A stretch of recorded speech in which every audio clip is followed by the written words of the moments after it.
From Fenway Park in Boston, it's Cleveland Indians baseball. Tonight, the Tribe continues a 3-game series against the Red Sox right here on Sports Time Ohio. Hi again, everyone. Matt Underwood alongside Rick Manning. If you go back to the day the Indians consummated the big trade, sending Nick Swisher and Michael Bourne to Atlanta, the Tribe has scored 5 or more runs in 7 of the 10 games played. And of the 3 games they didn't score 5 or more, 2 of those games, they were minus Michael Brantley, who was back in the lineup last night and showing why he's so valuable. Well, he got the first hit of the ball game for the Indians, and that ended up being a 5-run inning. Everybody else seemed to follow suit. But with Michael, he's so consistent. He a great eye at the plate. He doesn't strike out very often. He puts it in play. He's second in the team in batting average, and he's first in RBIs, doubles, stolen bases, and the key, runners in scoring position. Michael, very consistent. Anytime he gets an opportunity to drive him in, he seems to do it. The Indians also added Jason Kipnis back to the active roster. He's off the disabled list. Chris Johnson goes on the DL for the Tribe, so we'll see if Kipnis perhaps gets a chance to pinch hit maybe late in tonight's ball game. When we come back, Andre Knott joins us to talk about Trevor Bauer, who will try to reverse his fortunes against the AL East, in which they've tagged him for 16 runs in his 3 starts so far this year. Cleveland Indians baseball is brought to you by WB Mason, the official office supplier of the Cleveland Indians. By McDonald's, I'm loving it. By your local Toyota dealers. Visit buyatoyota.com. Toyota, let's go places. And by the injury lawyers at Elk & Elk, proud sponsors of the Cleveland Indians. Call 1-800-ELK, Ohio.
And for Cleveland tonight, Trevor Bauer will take them out. 9 wins, 9 losses, and that about sums up his season so far. As we go down to Andre Knott, there's been some good, there's been some bad.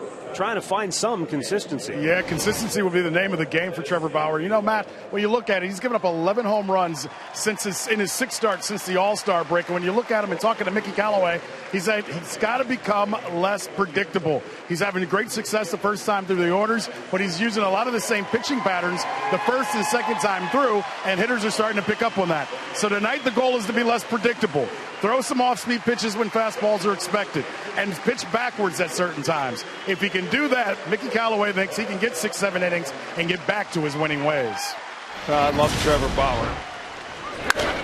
When he uses that fastball curveball mix, he's at his best. Sometimes he gets behind, he will throw that slider a lot in the count, but he's walked a lot of hitters, he's given up a lot of home runs.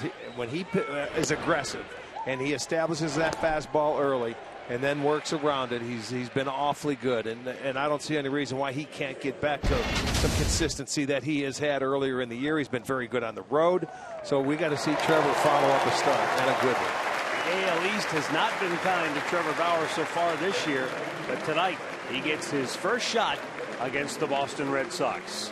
When we come back to Fenway, Terry Francona and company will try to make it 7 out of 9 against Boston. We'll be right back with the first pitch next.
Chisenhall, the Indians have come back with 5 in the 4th.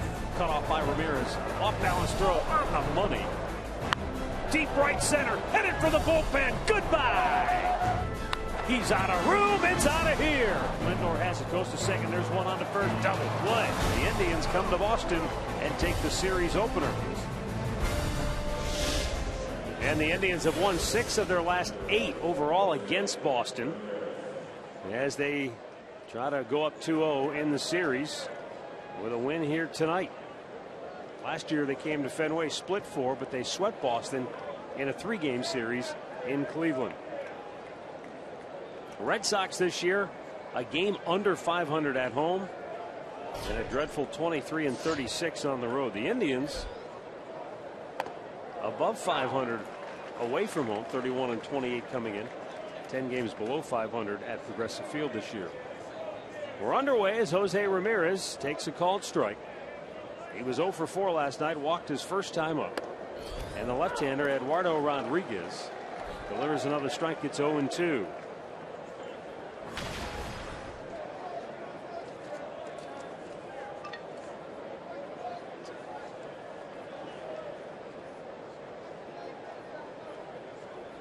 Rodriguez trying to bounce back after a dreadful start his last time out down in Miami against the Marlins. He lasted just 5 innings and allowed 8 runs on 9 hits. Ouch. And Ramirez is called out on strikes to start the night.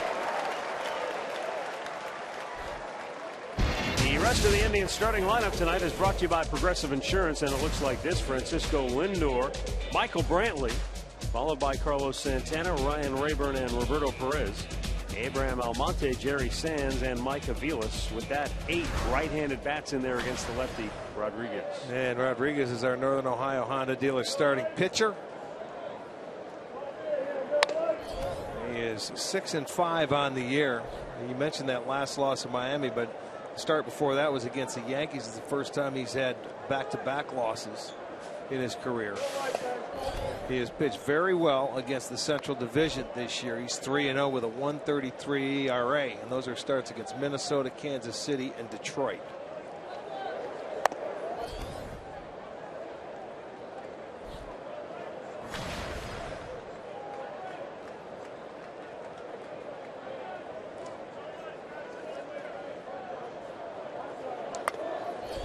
Most of the body of work so far this year for Eduardo Rodriguez has been very good. He's just had 4 really bad starts. The last one against Miami that we've already mentioned. Lindor lines it to third where Sandoval stabs it going to the backhand for out number 2. Rodriguez also got beat up by the Angels this year. In an inning and 2/3 he gave up 7 runs. 3 2/3 against Baltimore, tagged for 6. And in 4 2/3 against Toronto gave up 9. Yeah, well, that's what young pitchers can do. As you check out the Sox defense, brought to you by Jeep, Ramirez, Betts, Castillo, Sandoval, Bogarts, Holt, and Shaw. Swihart doing the catching. 2 down for Michael Brantley.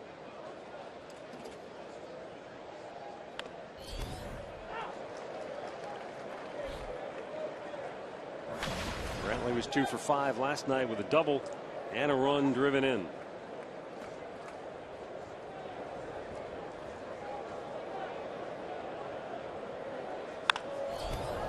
High fly ball to center where Mookie Betts settles under it, and the Indians go 1-2-3.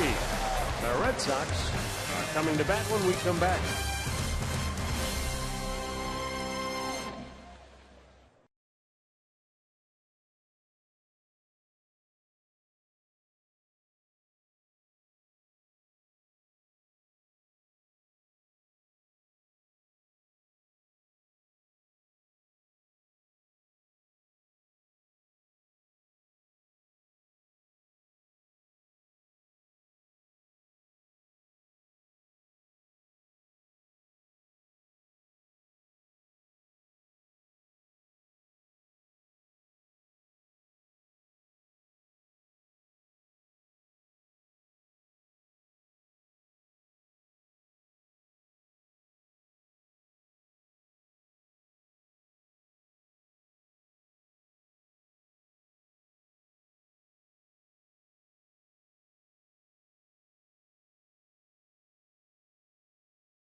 Trevor Bauer on the hill for the Indians tonight. Let's look at the lineup he will face for Torey Lovullo and the Boston Red Sox. Mookie Betts, the center fielder, leading it off. Brock Holt batting second.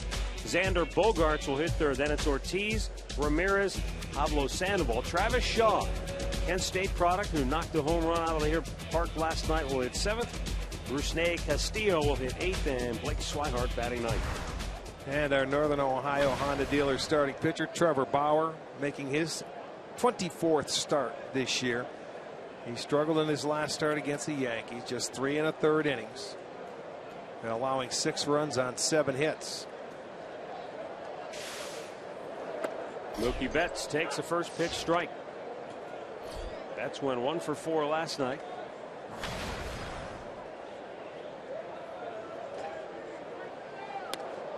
Betts has picked up a hit in his last 4 games. Now this Red Sox team coming off that weekend against Seattle where everybody was hitting. Fastball misses outside, and it's 2-1. They were shut down last night by Danny Salazar. Well, he was dealing. Another great start for him. Took something off, and Betts out in front of it. Can a performance like Salazar send a team into a slump? No. I don't think so. Yeah, the 2-2 hit to center field. Abraham Almonte is there, and that is out number 1. Let's check that Tribe defense for you behind Bauer tonight. It looks like this. In left field, Rayburn gets a start. Almonte in center. Sands over and right. Aviles at third. Lindor at short. Ramirez at second. Santana at first. Perez doing the catching. Defense brought to you by Jeep.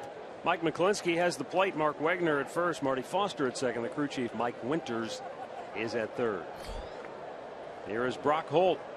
He doubled in 4 trips to the plate last night, giving him a hit in 5 straight games.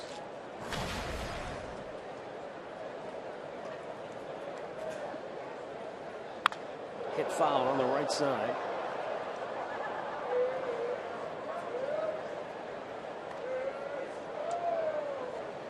Holt's been very consistent as a left-handed hitter. He's batted .293 against lefties this year. .284 against right-handed pitchers. We noticed that his rookie year where he really hangs in there. Does a nice job against anybody. He's a lot like Kipnis, like Brantley. Hangs in there very well. The 2-1 out of play.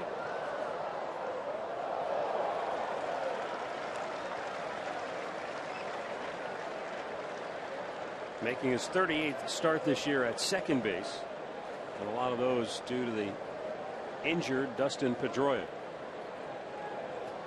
He hopes to be back before this season's over. Foul right back into the seats. Count stays 2-2. There is Pedroia. Red Sox second baseman and one of the veteran leaders on this team, along with David Ortiz. He's looking at Tito right now. Yeah, those two are very close. 2-2 pitch. Hammered right field. That's going to be trouble. Jerry Sands will give chase. Holt's on his way to second. He'll go all the way to third, and he'll go there uncontested. A standing triple with 1 out in the first for Brock Holt. His 6th triple of the year. Well, you get it down in that territory, and the outfielder has to wait for that ball to come around. Check it out on our Nissan pitch tracker. Right down there was a fastball up, and he really turned on that ball, and you've got to get over there. By the time Sands could get to it, an easy triple for Holt. So Boston with an opportunity to get on the board here in the first. Infield will play back. They'll trade it out for a run here as Xander Bogaerts steps in. Bogaerts hitting .313.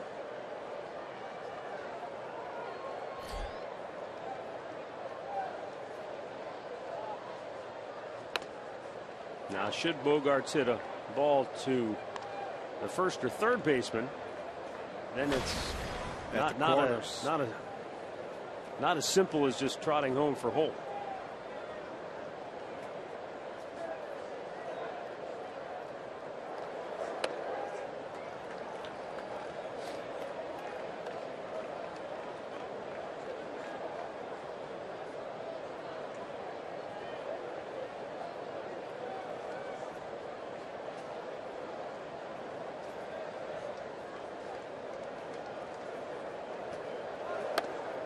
Chased one. And Trevor Bauer gets ahead in the count. As you take a look at the runners in scoring position batting average for Xander Bogaerts, almost a 400 mark. Well, when you're up ahead of Cabrera, you must be doing something right. Well, I mean, you look at since May 31st, he's batting .342 overall. That bounced well in front of the plate. And it's 2-2. It's funny, we had a chat with there's a nice block, and we see Trevor do that a lot with Bert Blyleven over the weekend. We were talking about Bauer as he watched him pitch, and he was a curveball artist. Yep. He was saying he would like to see Bauer start aiming that curveball up a little higher, at least start it out a little higher as far as direction goes, because he wouldn't bounce him as much as he does. He has a very good one. Look at that. Nice play by Aviles. He's chasing Holt home, and he tags him there. Throw to first, gets away from Santana, but Bogaerts will hold at first. There are 2 down in the inning. They nearly had a double play on that situation. Once Holt was tagged out, Bogaerts had rounded second base. A good throw, and they would have had him. Well, he couldn't do anything because the ball was hit right at him, and it beat him to the bag. And Aviles does the right thing. If he makes a good throw, you've got a double play because he rounded the bag. But he's going to end up holding up there. Look at that. There's nothing he could do. He went to get back to third base, and he was trapped. There you go. You get him caught in the hot box, and you throw back to first. So Bogaerts now will stay at first base on the fielder's choice. So that couldn't have been done any better.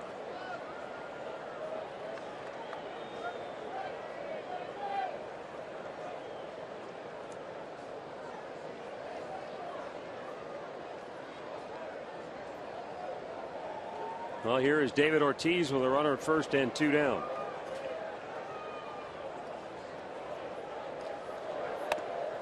Bauer's first pitch up and away. Bauer's first start against Boston, which means for these Red Sox hitters, it's their first look at him.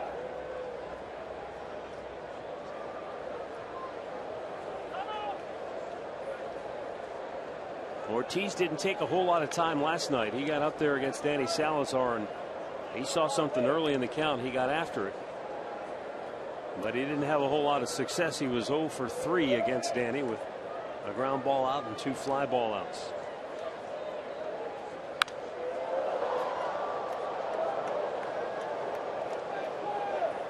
Even at age 39, Ortiz can still get the bat around. He might have been tardy last night a few times against Salazar, but he's hit 25 home runs this year. Well, the thing about this ballpark, he can play pepper with that wall in left field. You know what I mean? If he gets jammed a little bit or he's late on it, it could be a single or a double off that wall very easily. We saw last night a couple of guys go off that monster. That's why I think as right-handed a pitcher in this ballpark, you have to pitch some left-handers inside and jam them. You just can't stay away like normally you do. You have to change your approach in this ballpark a little bit because they can go out there and hit it that way. That was a good pitch. Didn't get the call. And it's 3-1.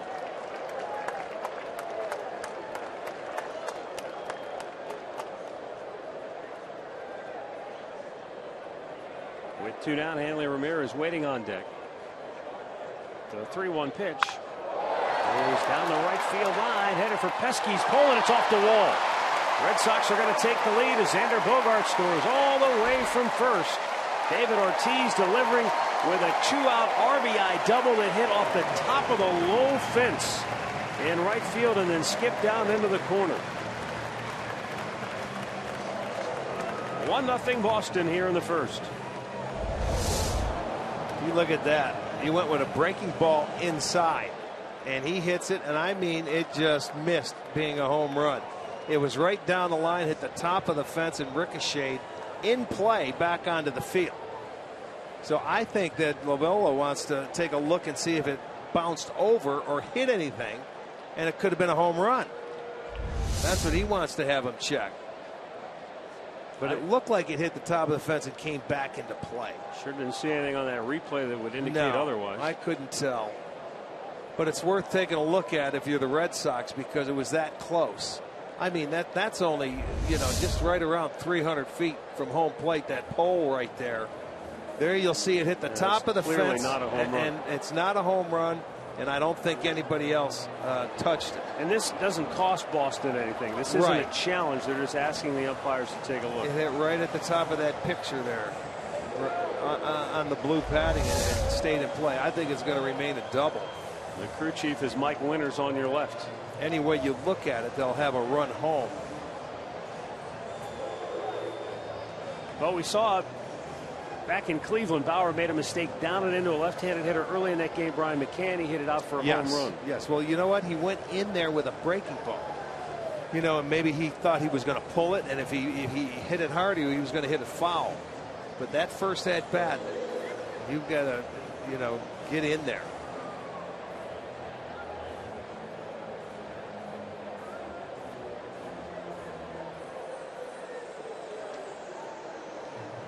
I don't know how many different looks they're going to get at it, but to me, it's going to be a double. Well, how many they need? Maybe they were looking to see if it hit anybody or deflected. I don't know. We had one pretty good look at it, and it clearly hit the top of the fence on the padding. Never cleared the wall. Came back in play. They're showing it on the in-house scoreboard here at Fenway, and all the fans, I think, have conceded that it's not a home run. Otherwise, they'd be roaring. Well, Ortiz at second base is taking a look at it. He realized it's not a homer. He saw where it hit. He's holding court out in the middle of the field and telling those guys it wasn't out. Now for Ortiz, it'll be his 23rd double of the season to go along with his 25 home runs.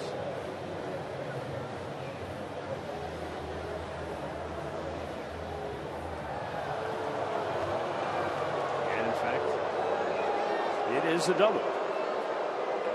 So Boston leads 1-0, and Hanley Ramirez will be the batter with 2 down. Ramirez was roundly criticized last night in the ball game for his poor effort in left field on a fly ball off the bat of Lonnie Chisenhall, in which I think a lot of the fans here and many of the sports writers in Boston felt he should have been able to get back and make a play on it. He did not, and then he was not accountable after the game as he left without speaking to anyone. Broke his bat. And an easy play for Jose Ramirez. That ends the inning. Boston takes the early 1-0 lead.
Our window systems game time temperature tonight here at Fenway Park, 73 degrees.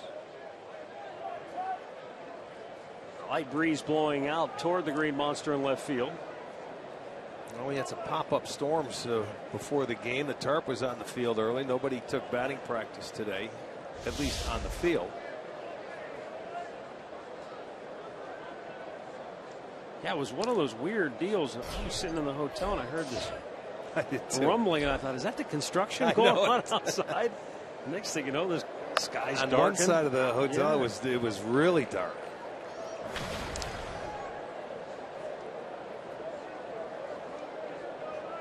Carlos Santana trying to get the Indians started here in the second.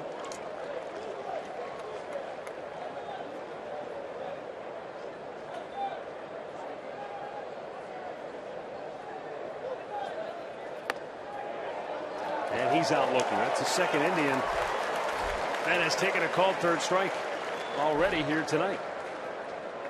Came inside with a fastball. Excellent location.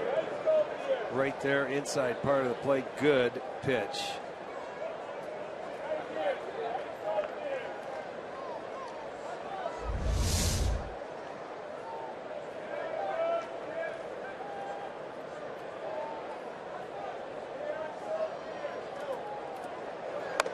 And a fastball in there for strike one to Ryan Rayburn. The Red Sox have won 5 of Rodriguez's 7 home starts, including each of his last 4.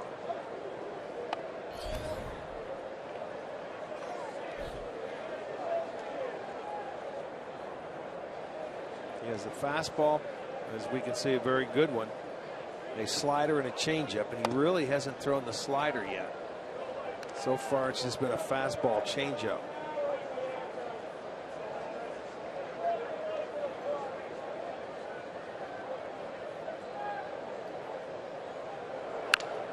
Rayburn fights that one off back to the screen. 2-2. Came over to the Sox from Baltimore for Andrew Miller when they were trying to get that left-handed reliever they had for last year. Miller ended up signing with the Yankees.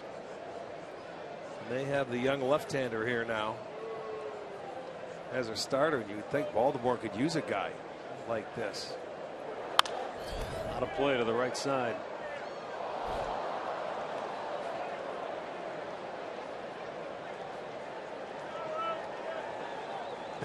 There's probably not an organization in baseball that wouldn't take a good starter, especially a left-handed starter. Yeah, I mean, Baltimore had them, and they got a good series going on tonight. The Mets are in Baltimore.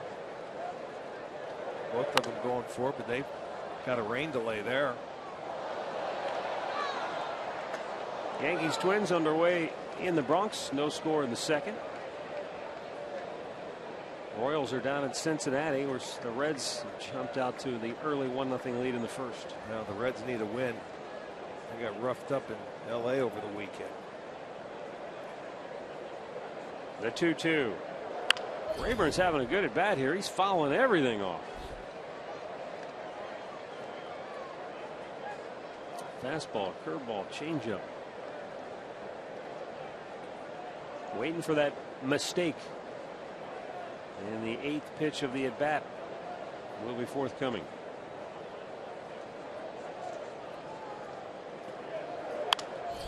Pops him up, and this will be out of play.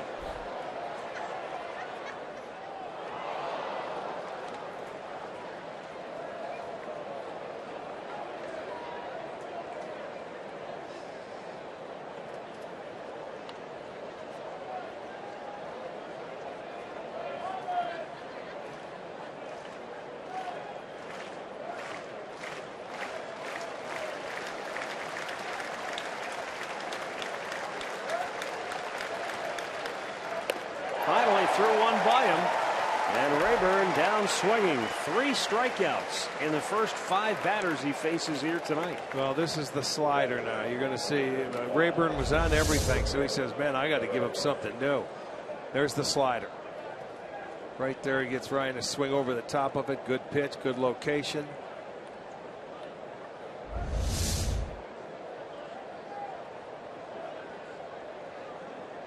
Torey Lovullo talking it over with Carl Willis. And the Boston dugout. They have to be very pleased with what they've seen so far. Well, a couple of guys spent a lot of time in the Indians organization. Both of them. No doubt about it.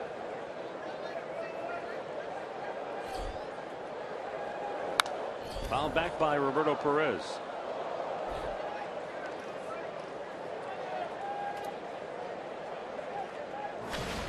I will say this about Rodriguez. He's been out and he's throwing strikes.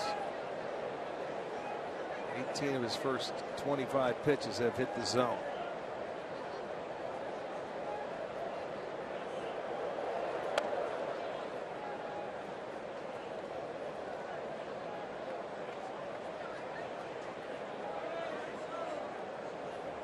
Eduardo Rodriguez out of Valencia, Venezuela.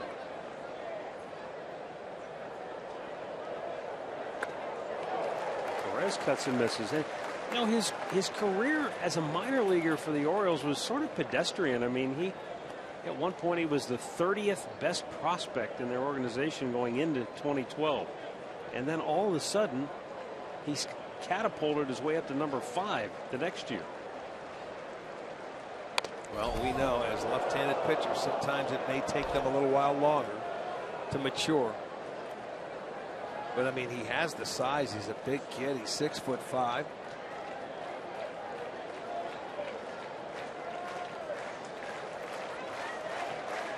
The payoff pitch.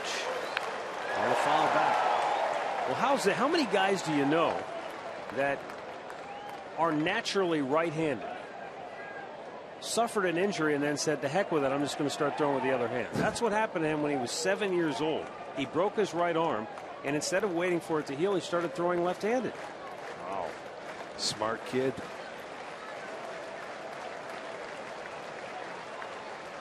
The 3-2 is slowly chopped to third. Sandoval, bare hand grab and throw, and he got him. Sandoval makes a nice play at third, and the Indians go 1-2-3. Boston 1, Cleveland nothing, middle of the second.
With the MLB.com at bat on your smartphone or tablet, you can stay connected with live radio broadcast stats, breaking news, and more. Download MLB.com at bat, the #1 app for live baseball.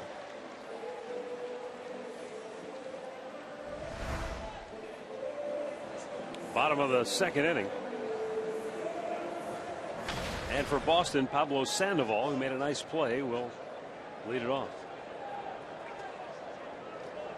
You know, it's funny. You go back to last night, and there was a play early in the game for Cleveland. And Sandoval came in and tried to glove it, transfer it, and then throw to first and it didn't work out for him. This time he comes in, bare hand grab, and makes the play.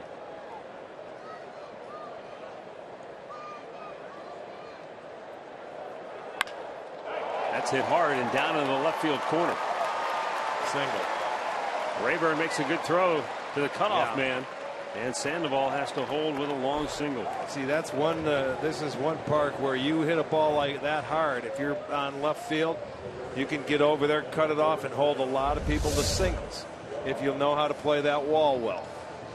He hit it very hard down the line. Watch it hit the fence, and Rayburn's over there to pick it up on the first hop.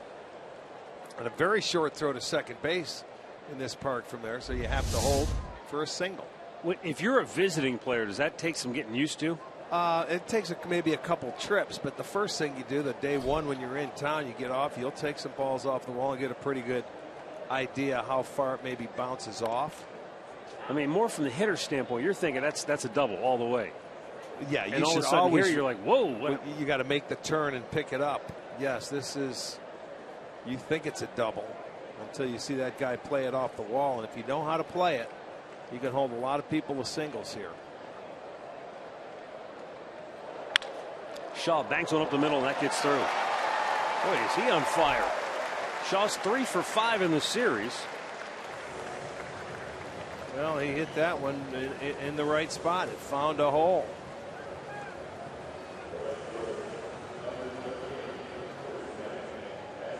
Take a look at our Levin Furniture player profile as we get a look at Rusney Castillo. He defected from Cuba, and the Red Sox won the rights to his services with a monster deal. 7 years, more than $70 million. Started off slowly, sent him back to the minor leagues. He got straightened out a little bit. Has been on fire ever since. Not a big guy either. You're talking 5'8", 5'9", maybe.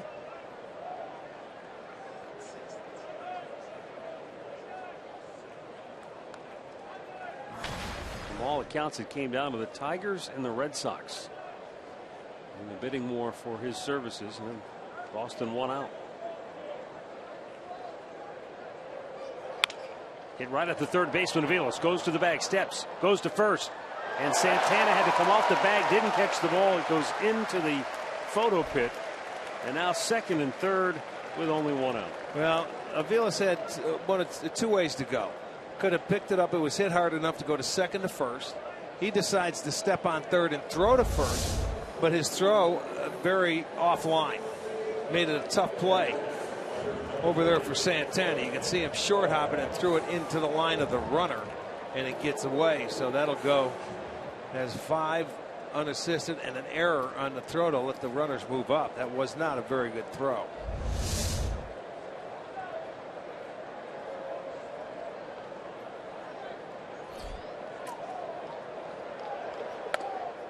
Now the number 9 hitter, Blake Swihart, who's doing the catching duties tonight.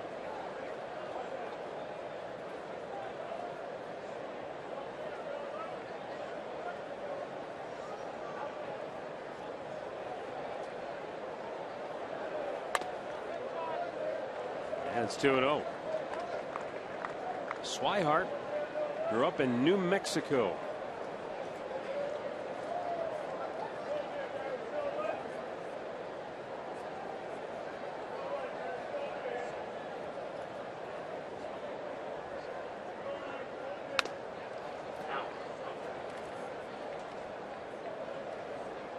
Growing up in Rio Rancho, New Mexico, he went to, you ready for this? Cleveland High School.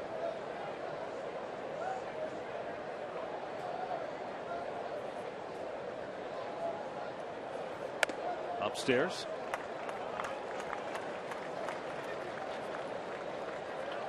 Red Sox ended up picking him with their compensation selection when the Rangers signed free agent third baseman Adrian Beltre away.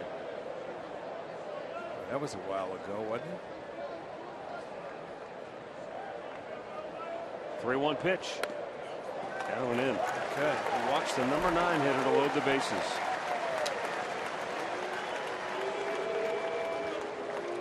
piece of the game brought to you by Wayside Furniture. The Indians keep it in the middle of the field.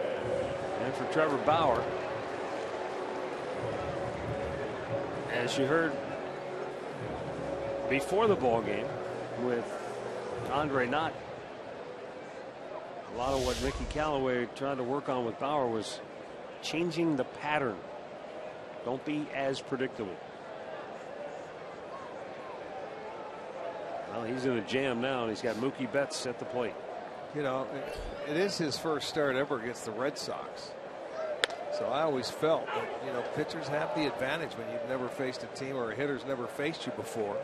At least that first time through the lineup. But the Red Sox already have 4 hits that first time through. They're 4 for 8 with a walk.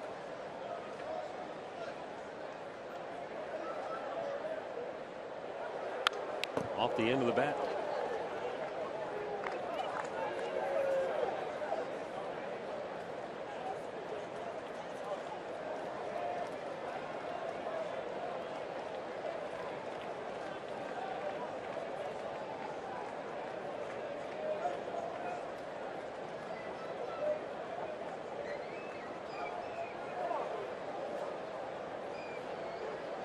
The 0-2 offering. Swung on and missed. Bauer gets a huge strikeout of Mookie Betts, taking advantage of the young hitter's perhaps over aggressiveness. 2 down. Well, look at the sequence. It's going to be a slider, and he puts him away with the curveball. There's a good slider for strike 1.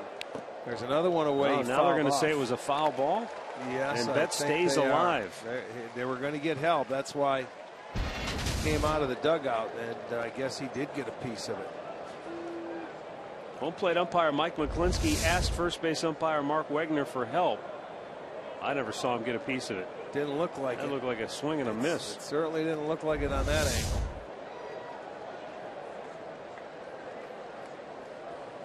But Perez didn't really argue it that I saw. Indians catcher.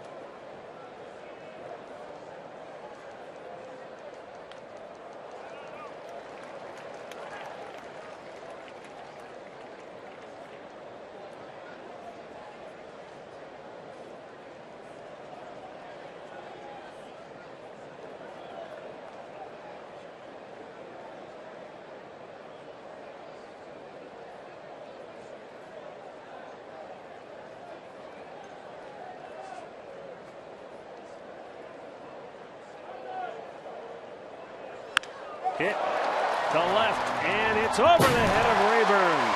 This is going to be trouble. It'll clear the bases. Betts into second base with a 3-run double.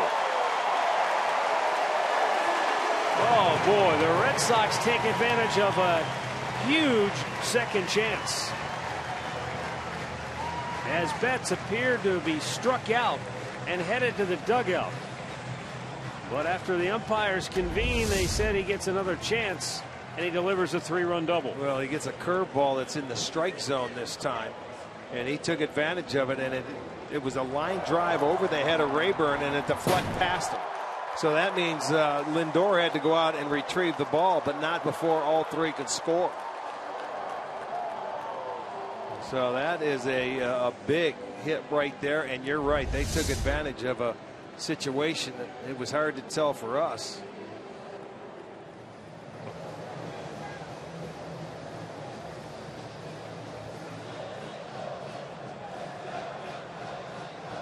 All right, so Bauer goes back to work. Still only 1 out. And left-hander Kyle Crockett already getting loose.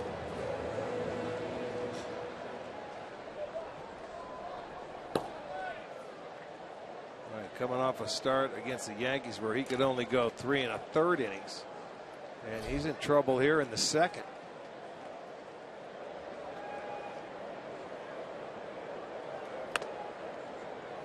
Brock Holt takes a strike. Holt roped a triple down into the right field corner in the first.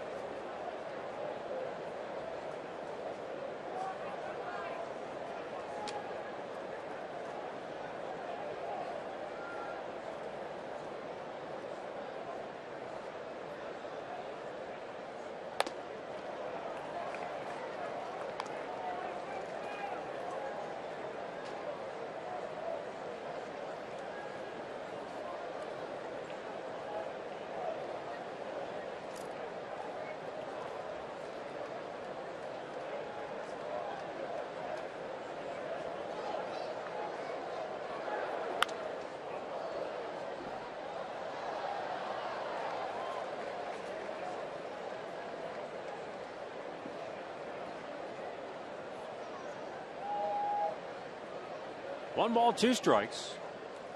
With 1 out here in the second. Sox already with 5 hits. 3 extra base hits. 2 doubles and a triple. Up and away.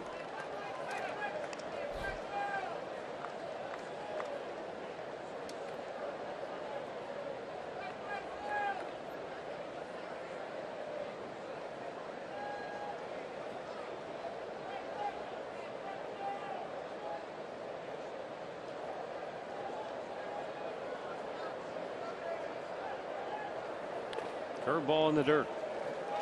Full count.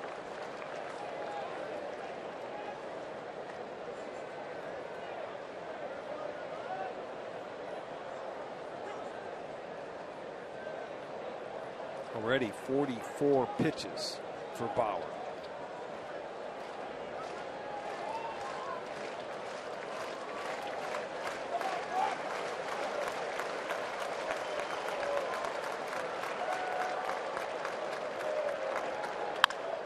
And a base hit into right field. Betts around third will score. A 4-run second for Boston, and they lead it 5-0.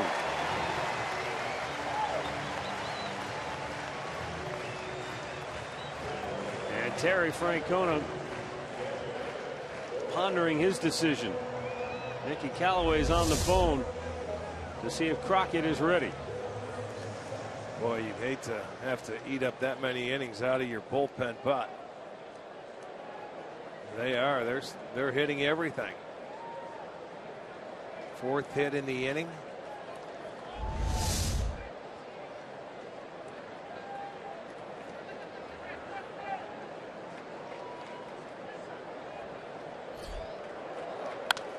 Out of play to the right.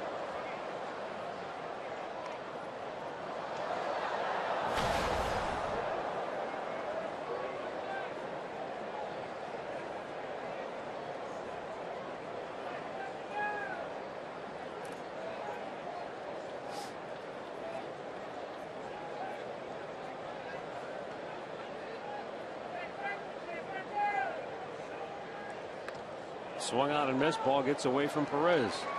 And down to second goes Holt. Boy, Bogarts wasn't even close on that pitch. But it goes off the glove of Perez. Take a look. He had to miss this by. That was a good breaking ball. That'd probably be a pass ball, I would think. It is.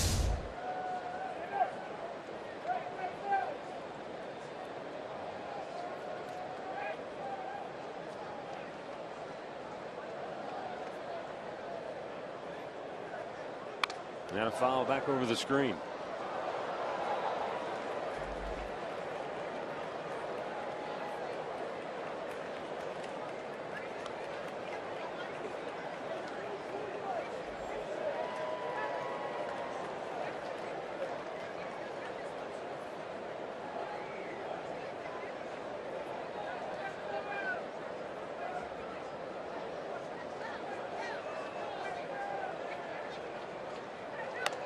Just a bit outside.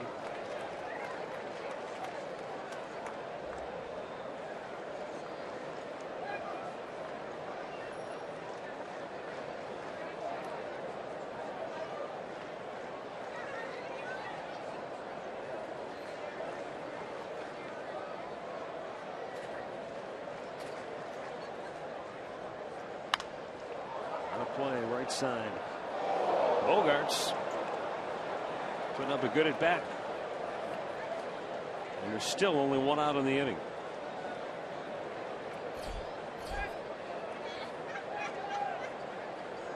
Yeah, you can see he's already at the 50 pitch mark here.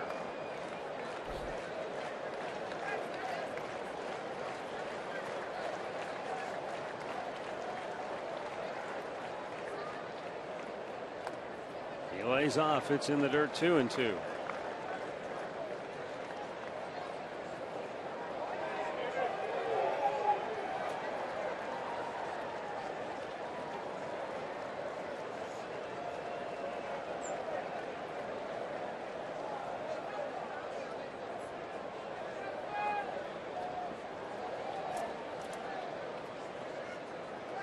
And the 2-2 pitch is swung out and missed. Bauer gets his first strikeout, although he thought it probably should have been his second. Yeah, you're right. That's the one that was a tough one there. He was walking back and he didn't say anything. And his manager came out. Still don't understand how that got overturned. It was clearly not a foul ball. It wasn't called a foul ball. He raised his right hand. He didn't signal that it was foul tip. And then they go back and overturn it. I know it. That proves to be, hey, they took advantage. But obviously a big turning point in the inning, and the Red Sox have pounded Bauer and knocked him out of the game here with 2 outs in the second inning. So we've got a timeout for the Cleveland Clinic call to the bullpen. Kyle Crockett, left-hander, coming on with a runner at second base and 2 outs here in the second inning.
As Kyle Crockett has come on with 2 outs in the second inning. He's got David Ortiz at the plate.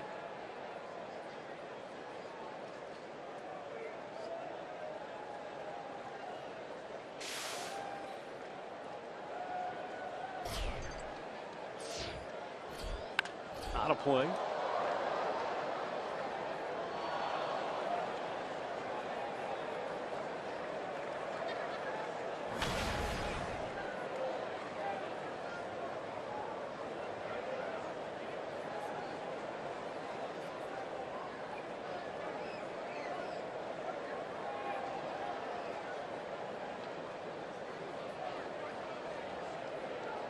There's the 0-1 and a foul over toward the Boston dugout.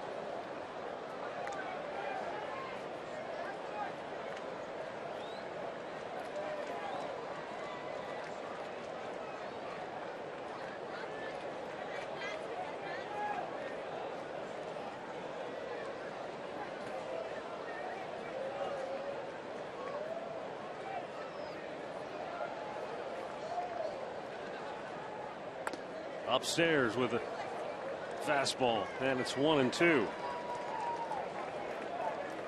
Ortiz doubled off the top of the short fence down the right field line his first time up.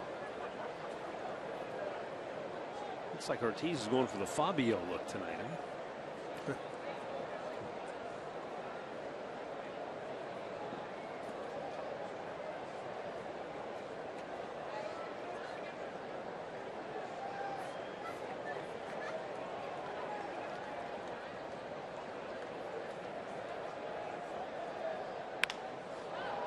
Punches that one out of play, left side. I honestly say in the first 2 games I've never seen him swing at as many pitches as he has the first 2 nights. No, normally he'll take a lot of pitches, but boy, he's been swinging at everything. with age, it's not the eyesight that goes, but your reaction time, right? So yeah, maybe you try and start it a little quicker. I think on the first pitch he was trying to cheat on him right there and get the barrel head of the bat out in front on one. Into the teeth of the shift, and from the outfield grass, Jose Ramirez will throw him out.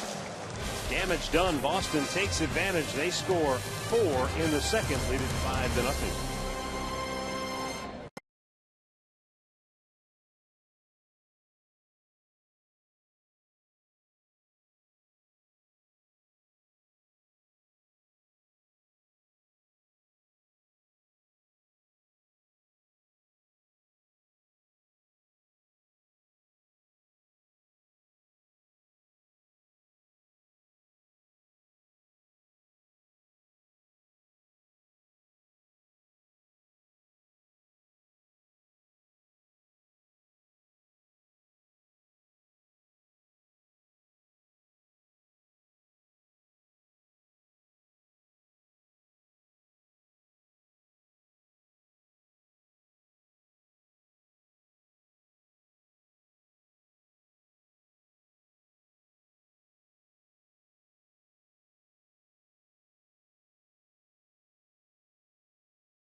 On Saturday, August 29th, the Indians will host the Angels. Plus, enjoy post-game fireworks, which is presented by Brilliant Electric Sign Company. Just visit Indians.com for your tickets.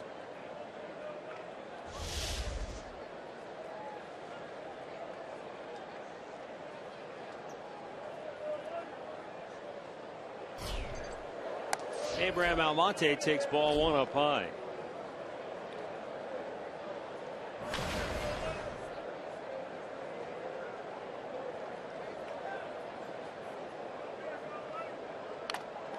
Fouled back off the mask. Catcher Blake Swihart.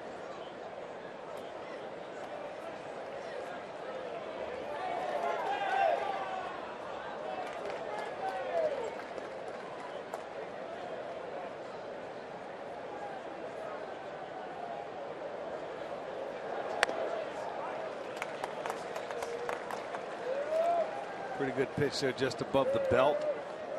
See where the hitter's going to try and get after it, and they just cut underneath it.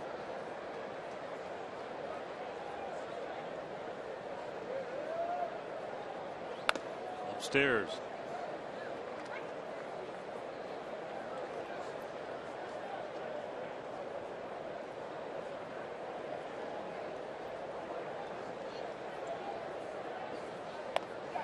And down on strikes is Almonte. So the strikeout train continues to roll for Rodriguez. He has fanned 4 out of the first 7. Injury report brought to you by the injury lawyers at Elk & Elk. Jason Kipnis off the DL. He's activated for tonight's ball game, not in the lineup. Chris Johnson goes on the DL after the left hand. He suffered a bite, insect bite. And it sounded like an infection occurred, and he's got some swelling and some pain, so he's on the DL now. Let's get on to Andre with more on the situation. Yeah, Chris does have a lot of swelling in the hand. The swelling did not go down. He was willing to try to play through it, but Tito said, you know what, let's send you back home. So he'll fly home tomorrow to Cleveland. He will find out what's exactly is going on, and hopefully they'll get the swelling out of it and everything will be good. For Jason Kipnis, he will play second base tomorrow because still Michael Brantley's not at the point where he can play left field and make all the throws. So you will have Jason Kipnis back in the lineup tomorrow, but he'll be at second base. Okay. sure he's ready to come back. Swung on a miss. Jerry Sands down on strike. I'll tell you what, Rodriguez has come to play tonight.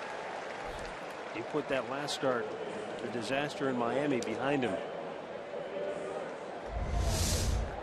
Rodriguez grew up, as I mentioned before, in Valencia, Venezuela, and he grew up listening to the tales his father would tell him about another great Venezuelan pitcher, Johan Santana, saying he's the best player from Venezuela.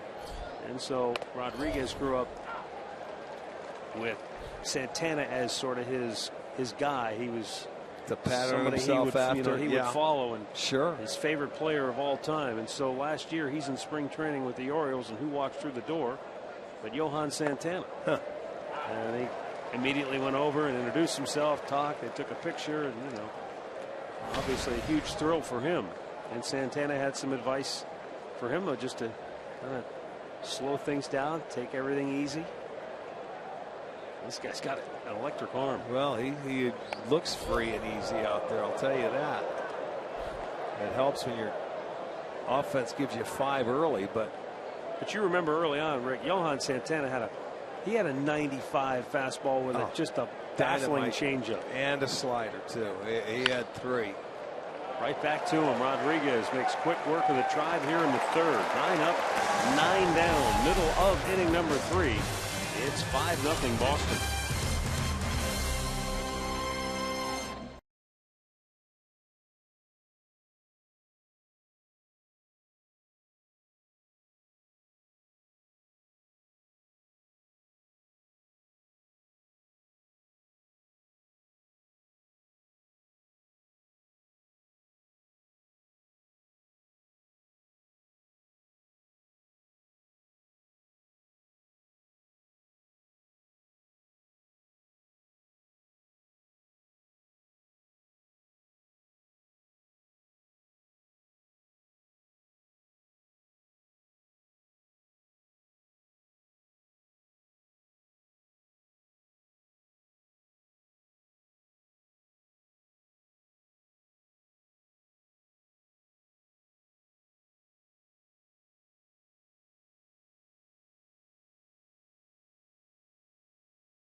Just a reminder, as you enjoy a cold one, to stay tuned later in the game for Miller Time, brought to you by Miller Lite.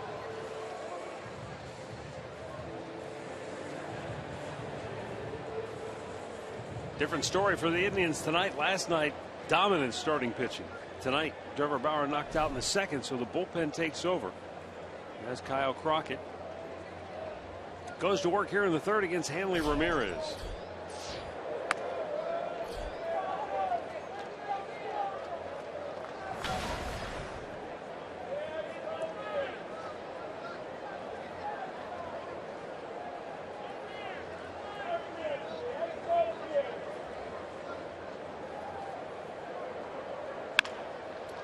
Big chopper to short.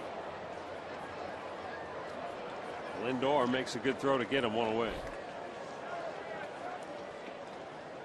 Our great clip of the game from last night features Danny Salazar, who was dealing 7 innings. He gave up 1 run on 4 hits, walked 1, struck out 5. The only run coming on a solo homer by Travis Shaw through 7 innings of work.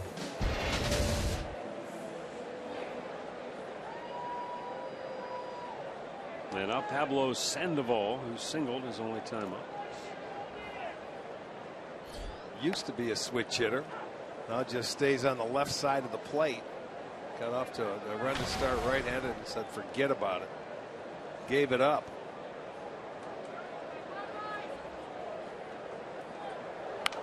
Yeah, if you wonder, like, well, at what point do you say that's enough? 2 for 41 apparently is the number. It is for him. You're right. If you need a number.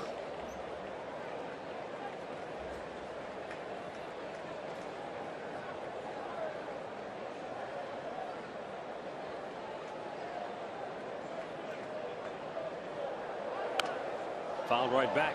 Now, whether or not this is the end of switch hitting forever for Sandoval is probably yet to be seen.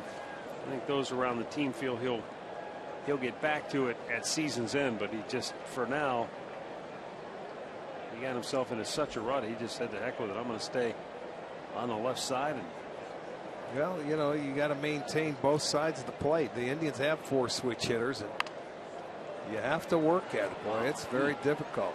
Jammed the tar out of him right there. I mean, he was right in on his hands. He was lucky to get the bat on that ball. That may make him go back to switch hit. It's a 2 for 41, or it's embarrassing to get jammed like that. You take whatever you want, because he swings at everything. I mean, he does it no matter what. He takes free swinging to a new level. Yes, he does. You don't have to throw him a lot of strikes. There's Travis Shaw. Check swing foul into the crowd.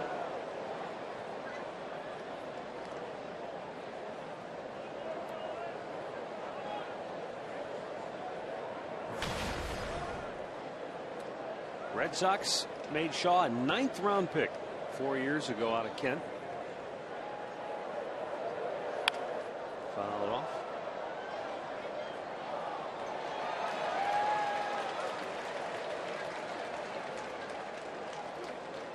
His dad, Jeff Shaw, in addition to the Indians, played for the Expos, the White Sox, the Reds, the Dodgers, over a dozen big league seasons. So as a young kid, Jeff Shaw's son, Travis, got to see a number of different big league clubhouses, and he is just hitting everything in sight right now. He's 2 for 2 tonight, and now 4 for 6 in the series. Well, it goes right back up the middle. He's got that leg kick, gets it down, and that was a pretty good pitch to hit. It was a fastball, a little out over the plate. Gives him some swinging room, takes it right back up the middle. 2 hits for Shaw, 7 for the Sox. And so with 2 down, Rusney Castillo will be the batter. Stopped by Perez.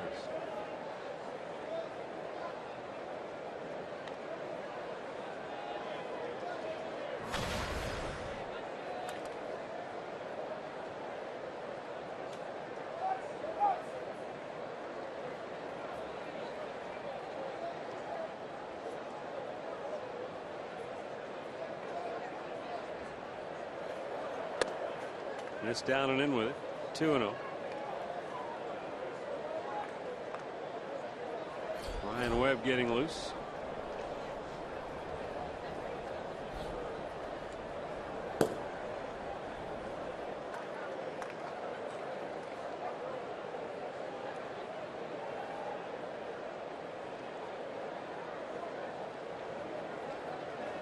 When Castillo played in Cuba, he was primarily a center fielder, but he's also played second base and third base.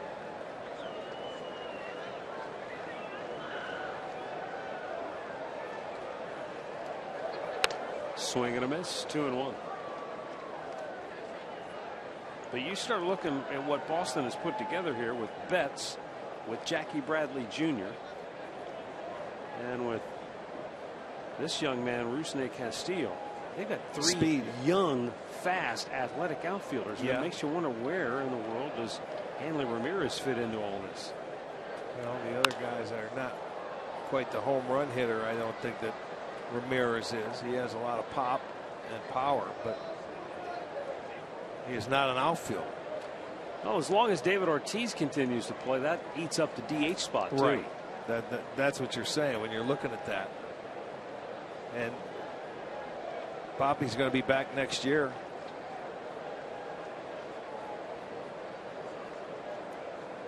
The 2-2? No, a throw to first instead. I don't think Travis Shaw is taking off anytime soon.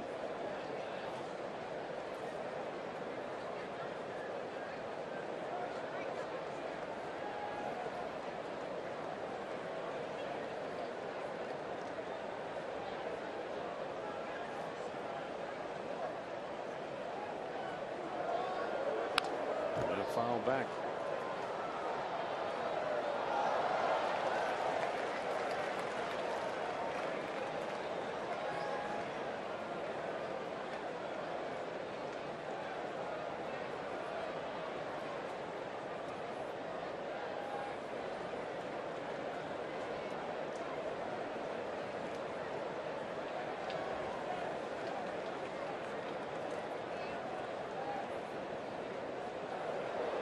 Way outside.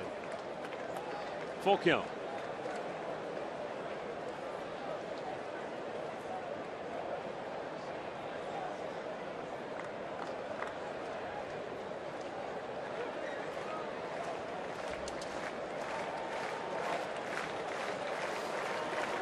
Now Shaw will be off with a 3-2 pitch.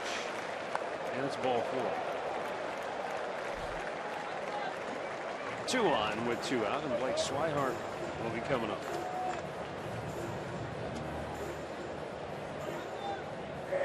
Our stat of the game is brought to you by Buick. Going back to Danny Salazar since July the 10th, so basically a little over a month now. Only Clayton Kershaw and Mike Leake have pitched to a better overall earned run average.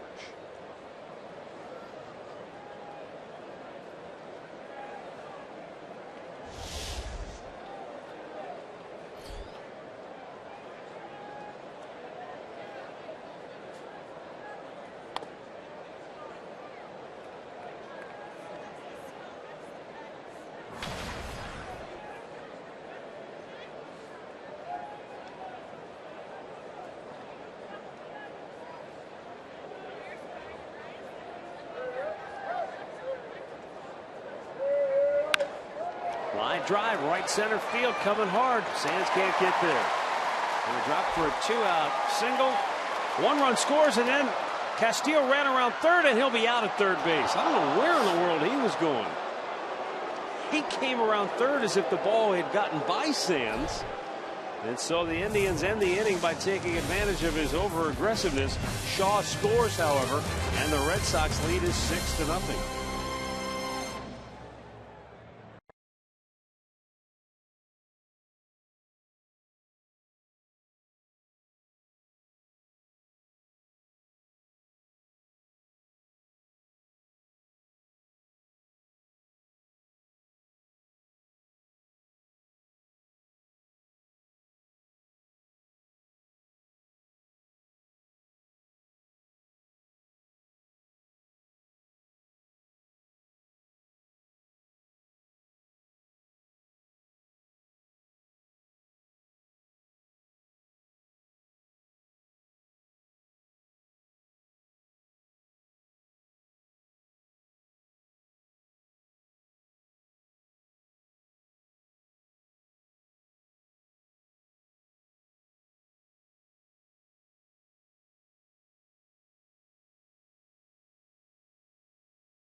Can enjoy $2 Miller Lite cans pregame on Friday, August 28th. The Indians will host Albert Pujols and the Angels. It will also be Dollar Dog Night.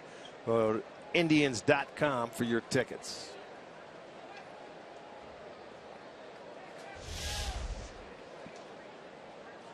Top of the order, Jose Ramirez, second time around for the Tribe against Eduardo Rodriguez. It has to be better than the first, you would assume. 5 out of the 9 were strikeout victims. Only one hitter got the ball out of the infield. Slowly chopped to short. Bogaerts has to hurry, and Ramirez is out by a whisker at first base. 1 down. Nice play by Bogaerts. Well, you have to get rid of it. It wasn't hit that hard, so he had a running start out of the box on the right side. You can see gets it by a half a step over at first base. On the move, on the run, get rid of it. Francisco Lindor looks at a ball outside.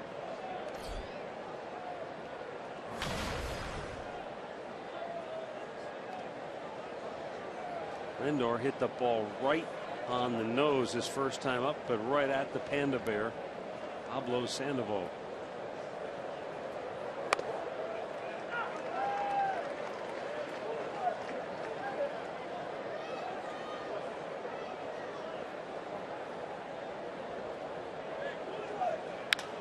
Lines this one to center field. That is a base hit and a solid single at that for Lindor.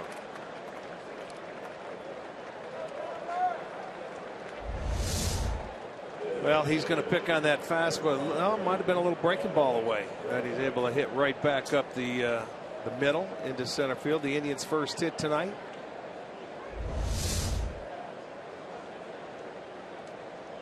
And Michael Brantley to the plate. Sent one to center field for an out in the first.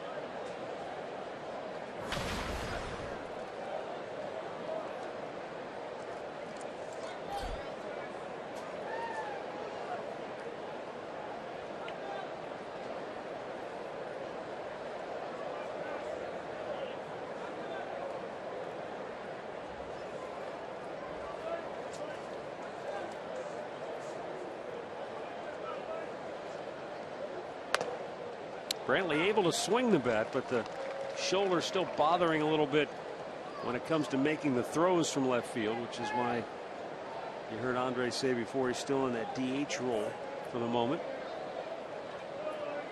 Yeah, you don't. If he can hit, you got to keep that bat in the lineup. Very important in that number 3 hole for this ball club.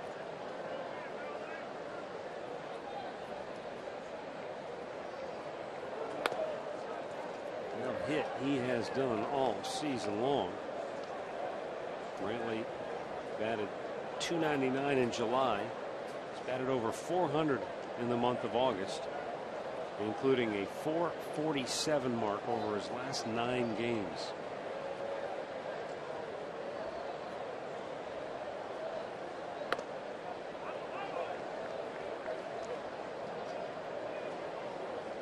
Patiently trying to wait him out here. He's got the count in his favor at 2-1.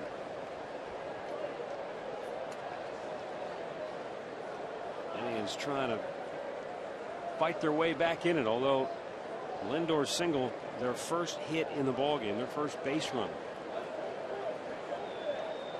And they're already down a half dozen. A smash to short, misplayed momentarily. They get 1, not 2. Lindor forced it second as Bogaerts was able to recover in time to get the force with Holt, but Holt still tried to turn 2, and I'll tell you, Rick, he made it close. Yeah, not too often can a shortstop drop the ball and then end up picking it back up to get a double play. That ball jumped up and it ate him up a little bit. He did make a nice turn there and throw, but you can see Michael Brantley beat it out. Yeah, you catch it cleanly, it's a double play. You drop it, it didn't work. Although it didn't stop Tyler Holt from trying to turn it. Or excuse me, Brock Holt. Him too. Yeah. Santana called out on strikes his first time up.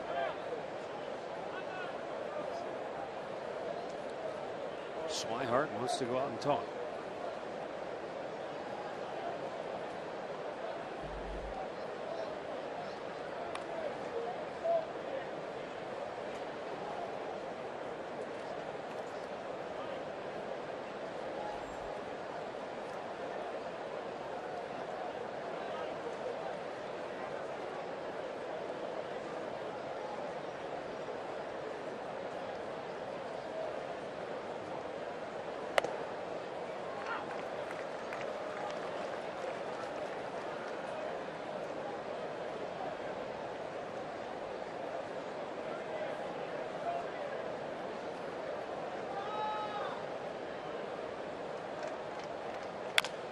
Off the plate to third. Sandoval has to wait for it to come down, and still able to throw out Santana. That ends the inning.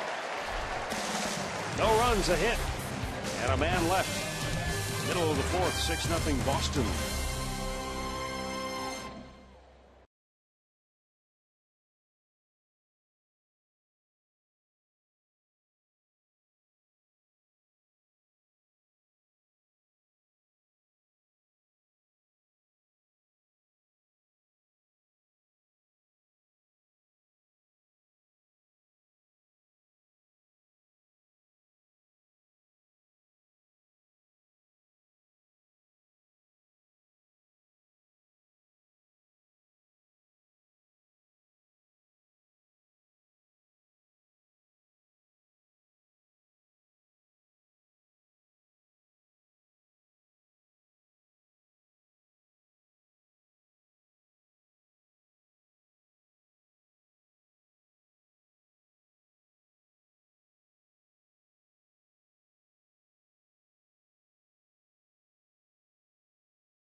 Using the hashtag STO Data Strong Fan for a chance to have one of your pictures shown during an upcoming telecast. It's all courtesy of T-Mobile. Ryan Webb is the third pitcher of the night for Cleveland as he comes on to pitch here in the fourth inning.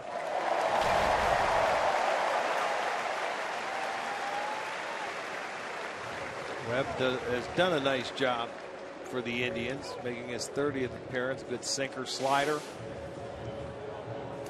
ground ball. Ground balls are his game.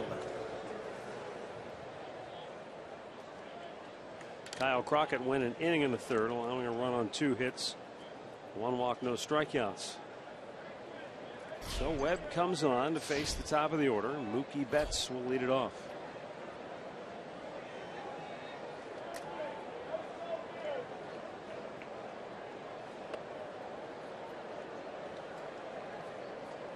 Betts, the Tennessee native, had committed to play for the Volunteers until the Red Sox made him a 5th-round pick, and he decided to take a shot at the pros.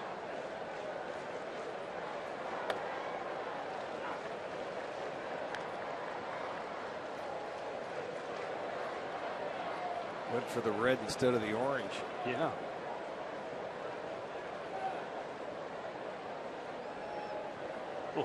Or the green. Yeah, well, that's true. Yeah, that's more like it.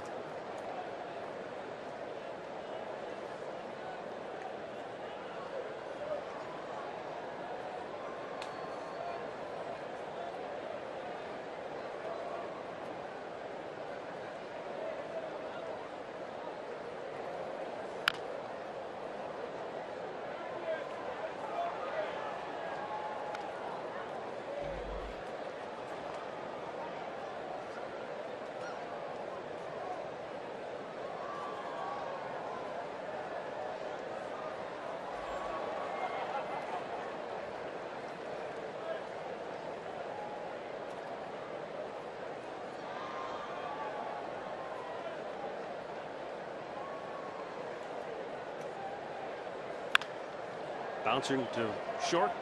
Lindor flips it over. One away. Grab some friends and catch a game at the new Corner Bar. It's open to all fans at Progressive Field. $13 district tickets presented by Sports Time Ohio. They go fast. Get yours today. They're available only at Indians.com/district ticket.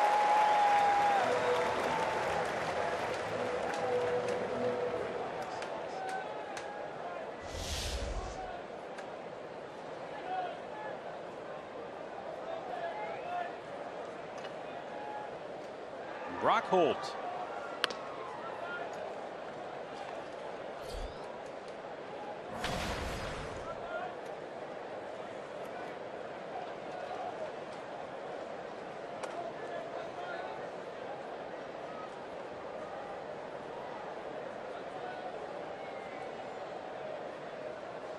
Holt came from Pittsburgh to Boston along with Joel Hanrahan in exchange for Mark Melancon, Ivan DeJesus, and Jerry Sands after the 2012 season. Yeah, Melancon, their closer now, is doing a good job for him this year. And Jerry Sands is in right field tonight for the Indians. Where did we see Ivan DeJesus? We saw him Baltimore. Cincinnati? Yes, that is correct. Cincinnati. Fouled out of play.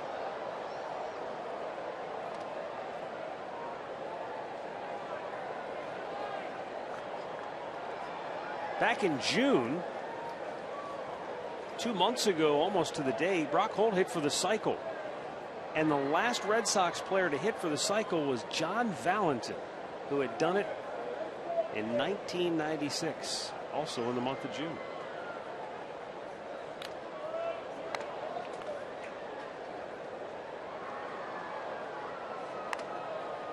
Valentin was one of those guys who always seemed to have big games against Cleveland. Yeah. Yes, he did.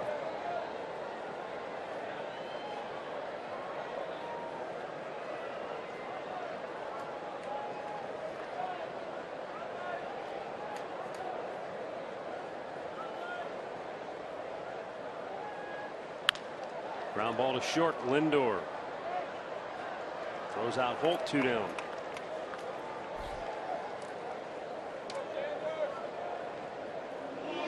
And that will bring up Xander Bogaerts out of the Netherlands.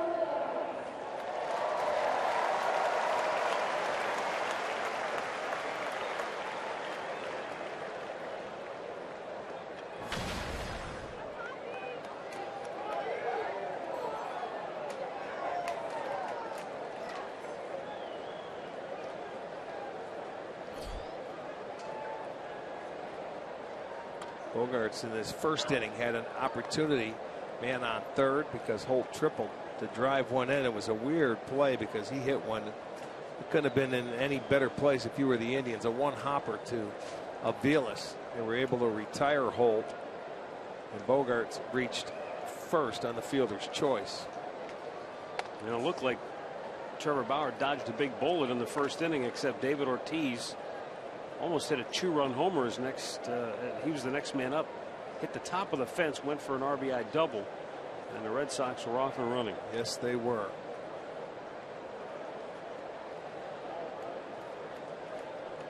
Oh, 2 pitch, and Bogaerts down on strikes. Ryan Webb sets the Sox down 1-2-3. First time they go in order tonight. They lead it 6-0.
appointment today.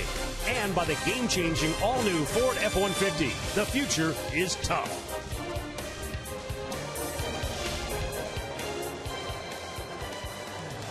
Fenway Park here in Boston. And the Red Sox putting to the Indians tonight. Tribe has only managed one hit so far against left-handed starter Eduardo Rodriguez.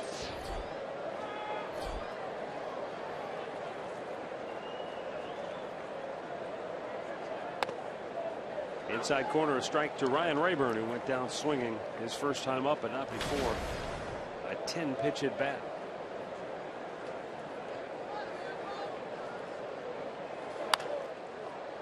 One hopper to second, and Brock Holt throws him out. Our AT&T Uverse rewind shows you that the first time through the order, Eduardo Rodriguez was brilliant. He struck out 5 of the 9 and only one ball left the infield. Yeah, 3 of those strikeouts come on fastballs, 2 on the sliders. And he did not mess around that first time through. Had 5 strikeouts. Now he's getting the ground ball working. And Roberto Perez takes a strike.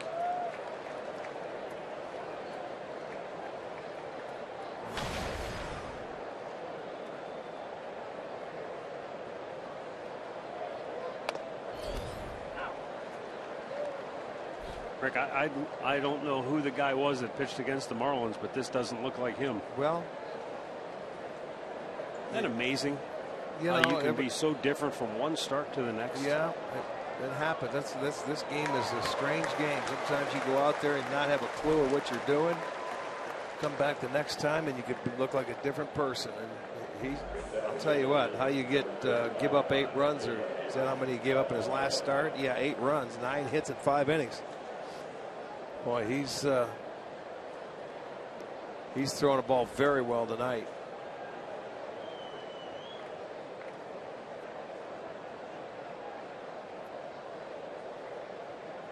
Abraham Almonte struck out his first time up. Almonte 1 for 3 last night with a run batted in.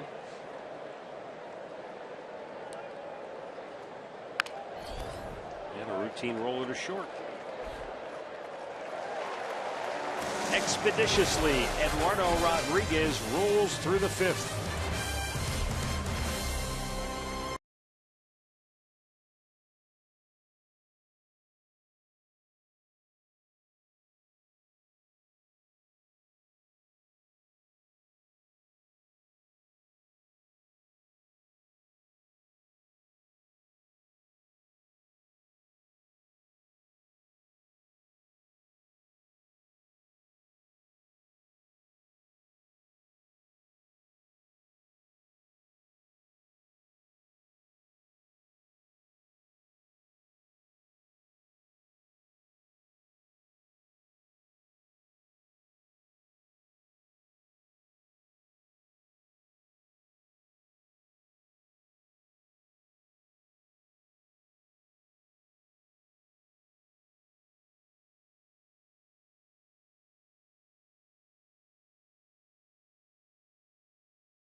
Bottom of the 5th inning at Fenway.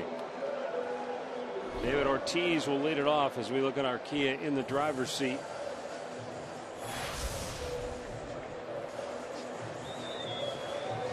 Among active players, he's third in homers, third in RBIs, 10th in hits, second in doubles. It's a lot of ribbies, 1,600.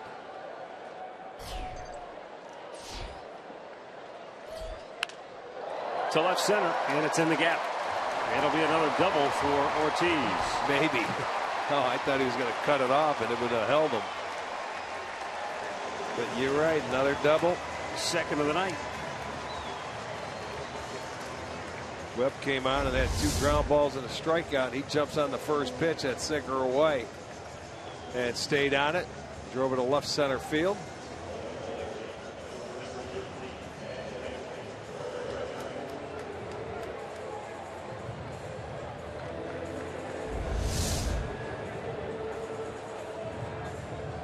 A lot of people forget, Rick, that Ortiz's career didn't start in Boston.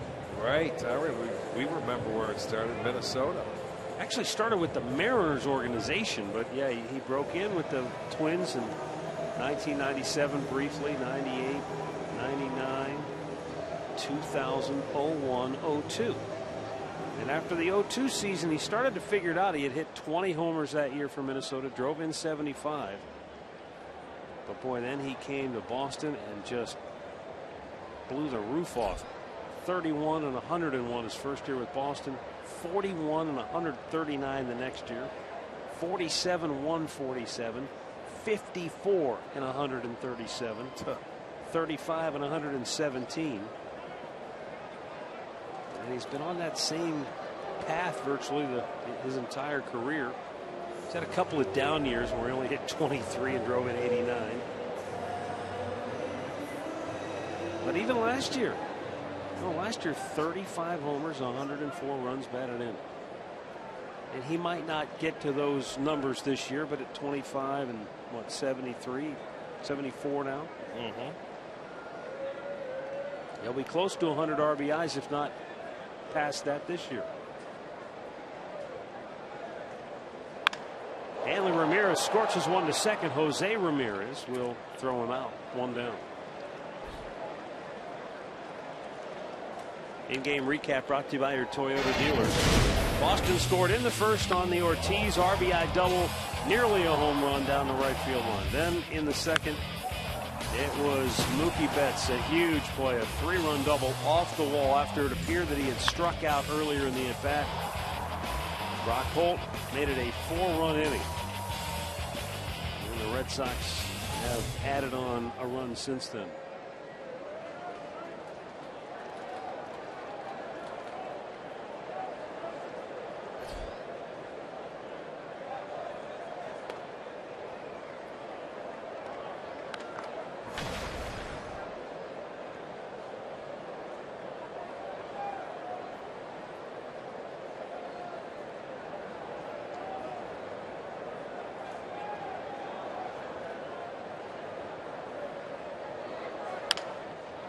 Back to Webb. Looks Ortiz back. Throws out Sandoval, 2 down. Time now for a Mazda game break. Here's Al Pawlowski.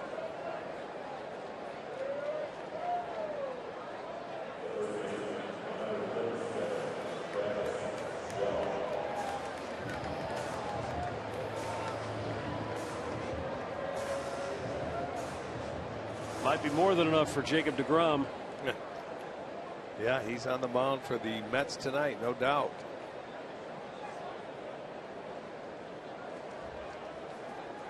Yankees Twins tied at 1 in the 5th in the Bronx. Reds still lead the Royals 1-0 in the 6th. Travis Shaw is 2 for 2 tonight, 4 for 6 in the series. He's driven in 2, he's scored 3.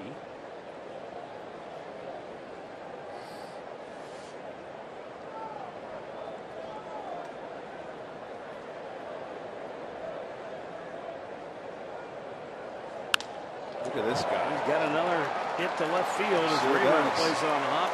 Ortiz stops at third. This kid is on fire. 3 for 3. 2 of them up the middle. The other one going to left field right there in front of Rayburn with 2 outs. He stayed on the baseball, hitting it where it's pitched. Nice job. Watch this pitch away. That one was off the plate. That I don't think was a strike, but he stayed on it. Took it the other way. Good swing. Well, Shaw's another young player who's taking advantage of an opportunity. Right, injury, right. I mean, he's opening some eyes here in Boston to say, hey, I can be your guy. You don't have to go out in free agency and sign a bazillion-dollar contract. I'm right here. Well, the way he's swinging it, he's put up, already 5 home runs, 10 RBIs. He's about, 70 at bats, not even. He's at 61 at bats, so he's off to a flying start. Rusney Castillo fouls this pitch back.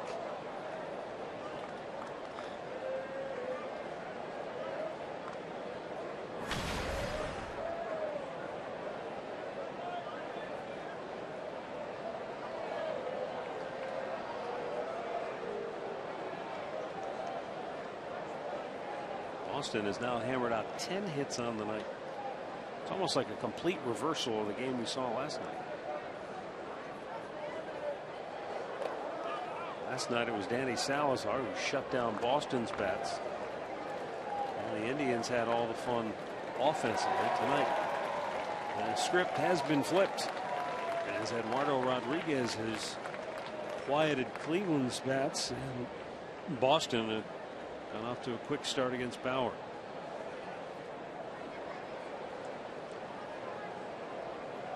Now the 1-1.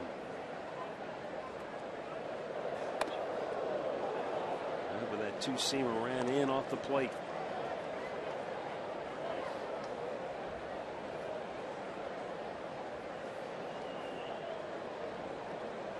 Right-hander Austin Adams getting loose for Cleveland.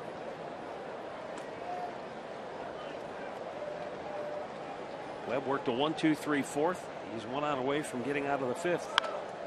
Right back up the gut. Stop made by Lindor, but the throw is not in time. And the Red Sox add a run. You see Webb right there. He went to put his hand up to maybe catch it or stop it.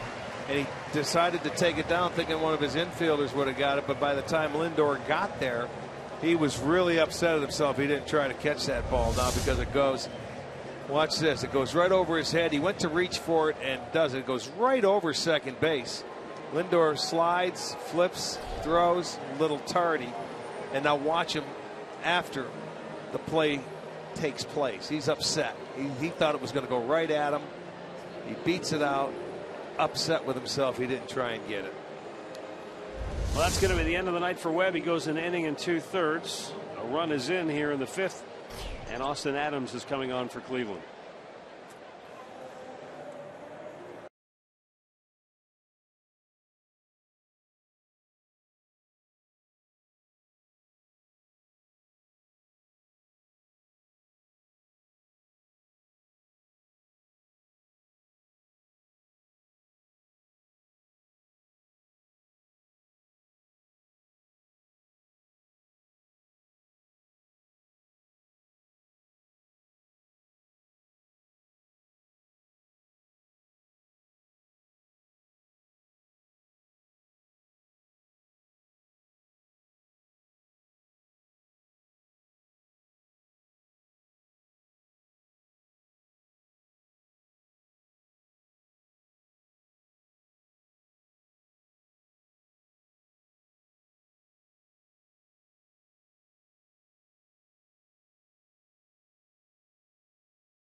Access to Tribe Rewards, and today's Tribe Rewards TV code is Gomes. You can visit Indians.com/season tickets for the complete details.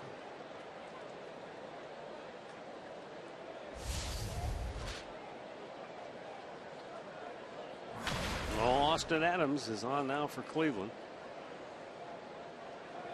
Well, the Red Sox have scored in every inning but the fourth. 1 in the first, third, and fifth, 4 in the second.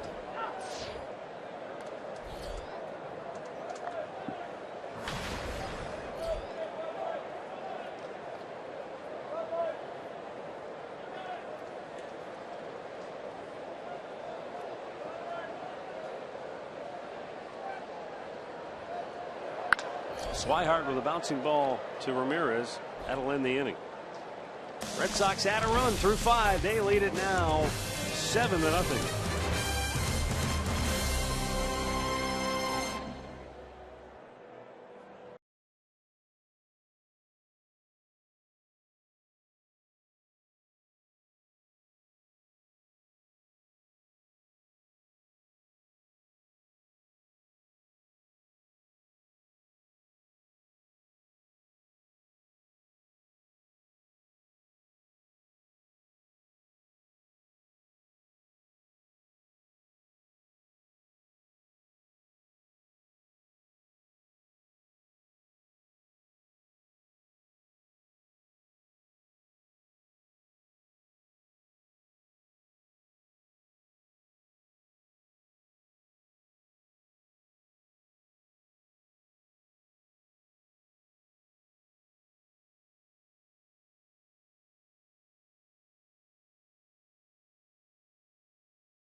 Hey, we're back here tomorrow night. Corey Kluber will make the start for the Indians. Our coverage begins at 6:30, Indians live, and then at 7 we've got the first pitch right here on Sports Time Ohio. Corey Kluber has been magnificent of late.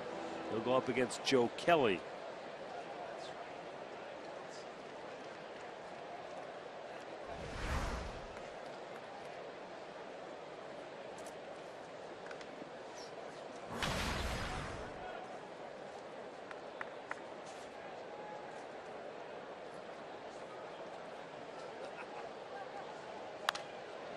Jerry Sands leads it off and fouls the first pitch out of play.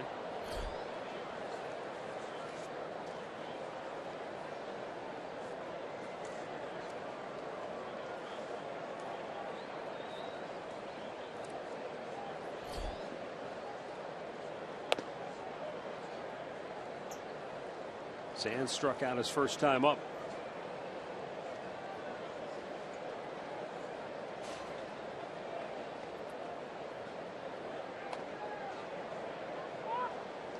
He said he didn't go. 2-1 to count.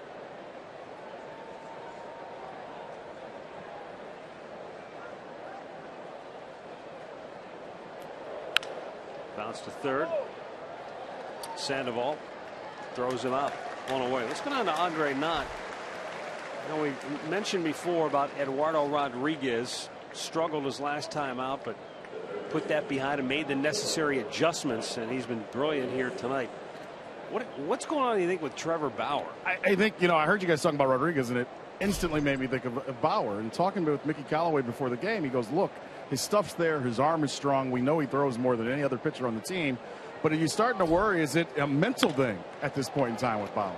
Well, the other thing, too, and I think this always comes into play this time of year, is with young pitchers. I'm talking about young guys. Now, Bauer's a guy who seemingly could throw 400, pitches a day and have no problem. But last year, he made a total of 199 innings. He pitched 199 innings total. Big league innings, 153. He's at 142 now, so he's closing. You wonder if it isn't some kind of fatigue. Yeah, no, I can go along with you with that. I think it could be some of that as well. But I'm telling you, from talking to him and being around him, and I know at times after games he can be tough to deal with, but I seem to talk to him a lot. He seems to think everything's okay, but I think mentally he beats himself up a little bit, and he can't figure out why he can't get past this because he's a guy that's had a lot of success.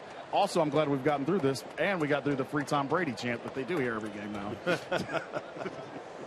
You know, the amazing thing, you look at Trevor Bauer's numbers against the American League East, and, you know, he's just beat up. Ouch. And then last night we said the exact opposite for Danny Salazar. He's unbelievable against the East. He's 3-0 with an ERA just over 1, and Bauer's the exact opposite. Hard to believe. This American League East, if you got a good fastball, I think you can get through it. There's a lot of slider speed bats in this division. Well, and they've got some good offenses here too in this league, in this division. It's not that Bauer doesn't have a good fastball. No, I know it. That's my point. My point is maybe he could establish it a little bit better instead of going to more breaking balls like he did tonight. Just a thought. Ramirez pulls it foul.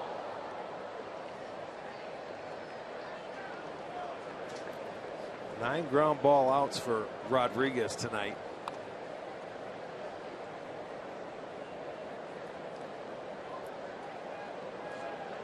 And as I told you, they win a lot when he's home. You know, in this ballpark, when he starts. They've won 5 of his 7 home starts. And each of his last 4 looking for 5 today.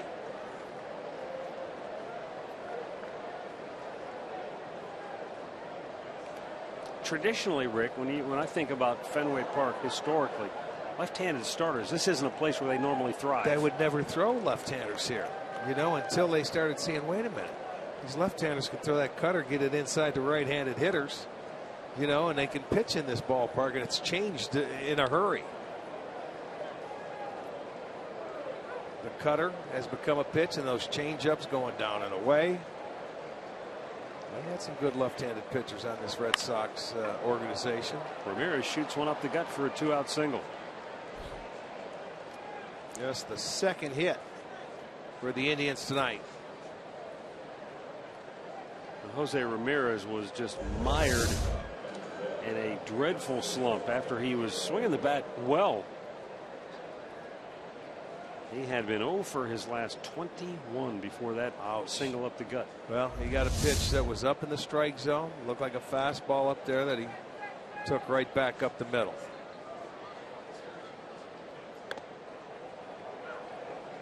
This guy's still throwing 70% strikes.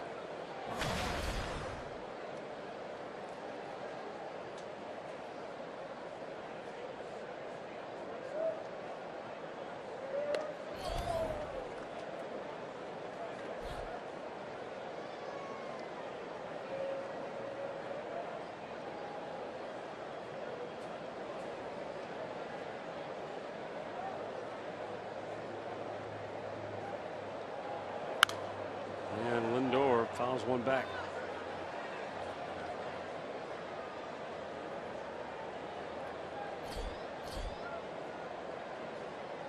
.53 out of 75 pitches for strikes. Yes, indeed.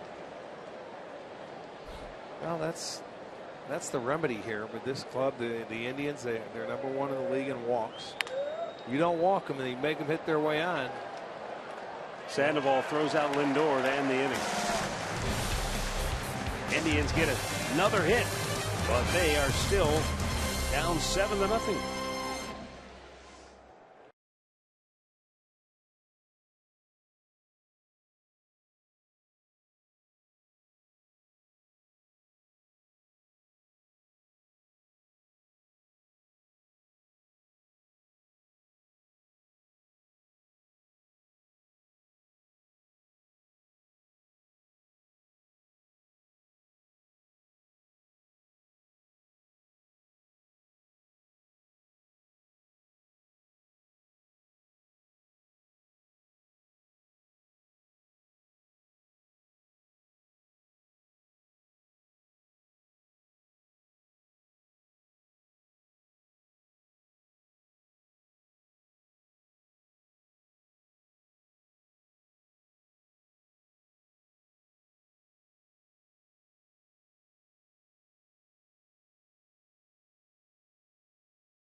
Bottom of the 6th. Red Sox in front 7-0. Top of the order due up for Boston as Austin Adams stays on for a second inning of relief work. Got the last out of the 5th. First ball swinging. Betts sends one to short. Lindor pulled Santana off, but he applies the tag for out number 1.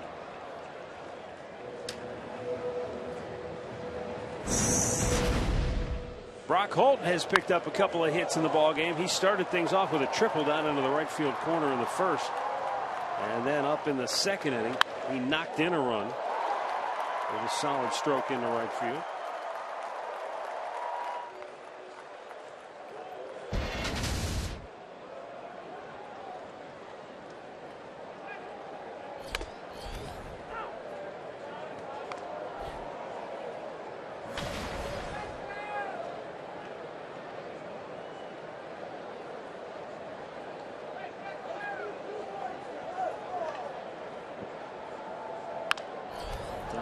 Side out of play.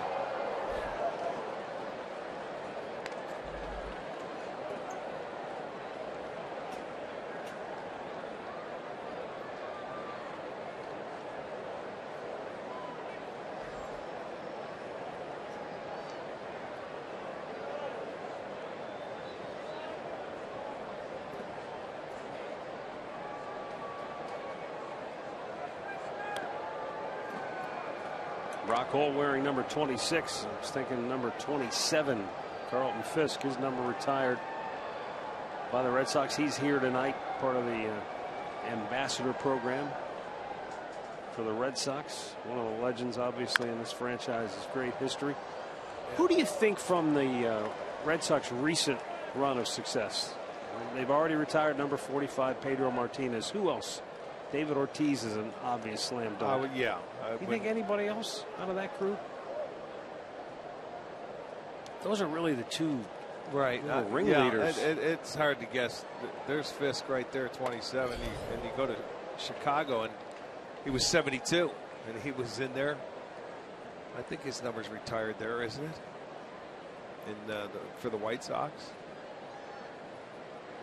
I don't know. I don't know anybody else, maybe Ortiz. That's about it. When you're talking about current. Yeah, well, there have been a lot of different faces that have kind of come through the organization over that 10-year stretch from 04 to 13, where they won the 3 championships. To left field, Rayburn makes the grab, 2 down.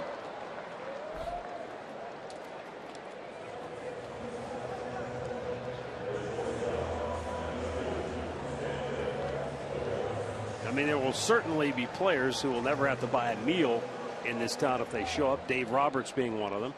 And he was a role player. But I mean, that stolen base he had against Boston, or against the Yankees in the ALCS, will go down in New England lore. Well, that's pretty much how that team was. Other than your Pedro Martinez, and, your closer. What did Kevin Millar call them? The idiots, right? Yeah, Johnny Damon. And yeah.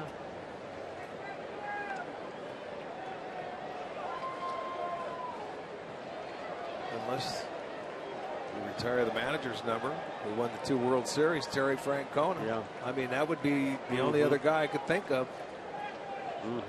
Because it was almost 80 years or more than that since they won their last World Series before 2004. It was, and even though it was a sort of a ham-handed exit, not carried out that well, I think most Boston fans still revere Terry Francona.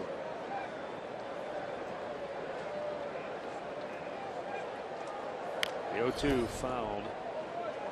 Bogart stays alive. He's 0 for 3 on the night.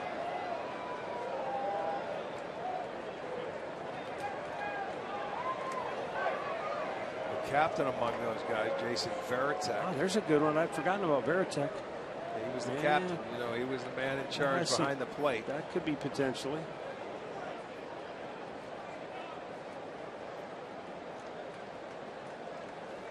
Be curious to get some old-time Boston fans and the new fans and see if Varitek carries the same weight as Carlton Fisk. That would be a good question. But you know what?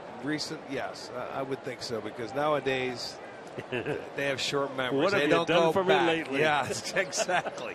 They don't go back to 75 World Series or things like that.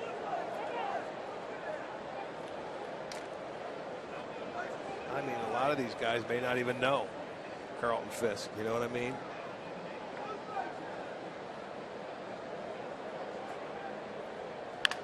Pulled foul. Wait, I would think, Rick, if you're under the age of 40, you only read about him or heard about him. Yeah, if your parents in the household are big Red Sox fans or whatever, that's I think that's true for any organization.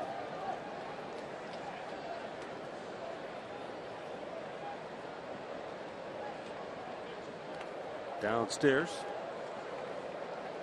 Except like the Yankees that have won, what, 26 World Series? Something like that. Yeah, then that's a little different. Matter of fact, I think when we're in New York this weekend, they're going to retire Andy Pettit's number on Sunday. That's what I heard.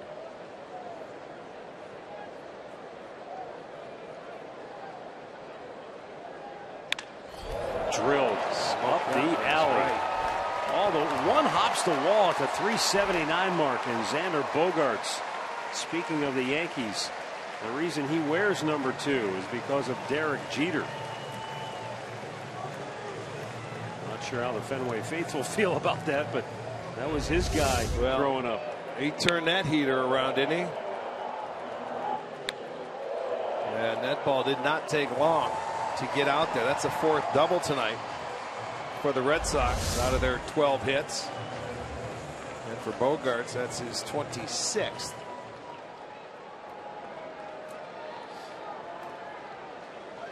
David Ortiz is 4th at bat of the night. He's 2 for 3 with 2 doubles, an RBI, and a run scored.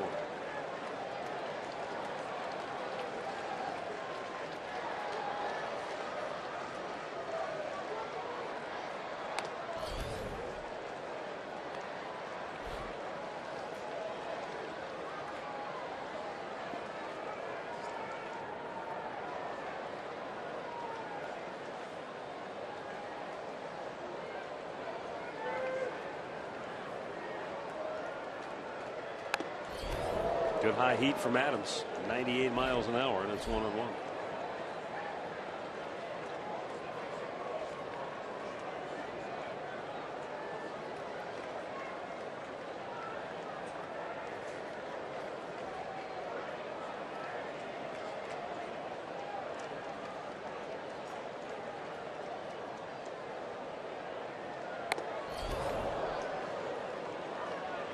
Tough to catch up with 98.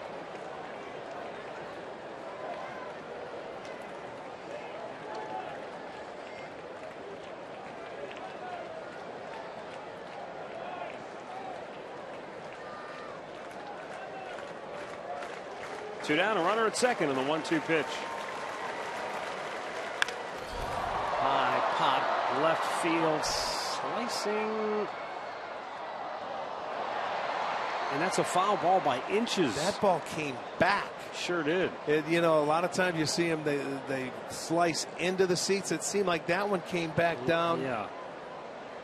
That was toward really fair strange. territory. I'm not sure where or what it hit. I lost Rayburn down the corner. Look, he's going to give up to and think it's going to hit, but it comes back, and holy smokes, that only missed by about a foot. Unless it hit something foul up top before it came down, but where that thing lands, it hit just on the other side of the yellow line.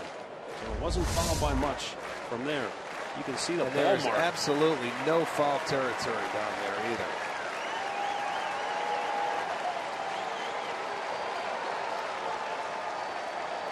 And now Adams ready with a 1-2. Up and away.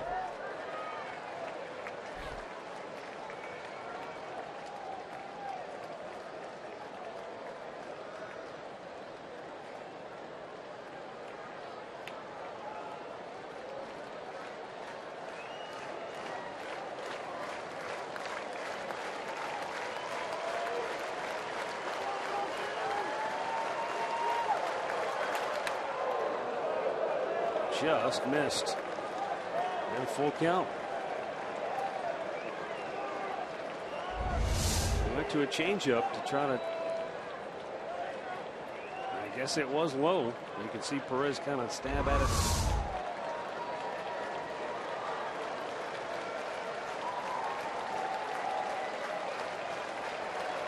Now the payoff pitch. And he walked him. So the inning continues.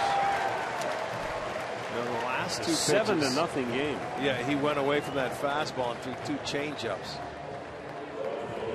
thinking he was going to get him to swing and you know, maybe expand. He certainly did not.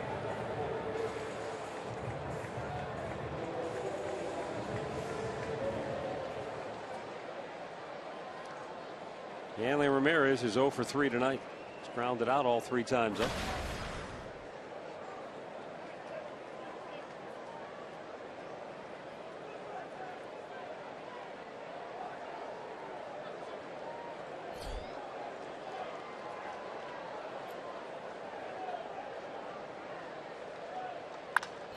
Bouncer is first. Santana tags out Ortiz, inning over. Played 6 in Boston, 7-0 Red Sox.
Visit mykiacleveland.com to learn more. By Levin Mattress, located in all Levin furniture and freestanding locations. And by AT&T Uverse, has more channels on the go than cable.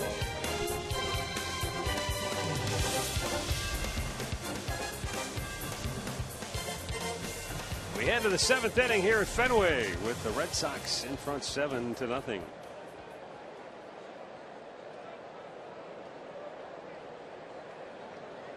Eduardo Rodriguez, a 2-hit shutout through 6. Look at that, 10 ground ball outs. Well, he's just pounded the strike zone. Pitched from in front, hasn't walked anybody. 5 strikeouts. All 5 strikeouts come the first time through the order in the first 3 innings. And then after that, it's been ground ball after ground ball. Except hammered to deep right field by Michael Brantley, and it is gone. Brantley with his 9th home run of the season. It breaks up the shutout here in the 7th.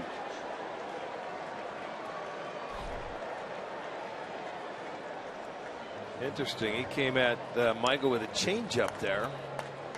And boy, did he stay back on it and put a good, I mean a good swing on it. That looked like a, look at him. He knew it. He left it on the inner part of the plate. Brantley just, he knew it as soon as he hit it. Sure did. So for Michael, that's going to be his 9th homer.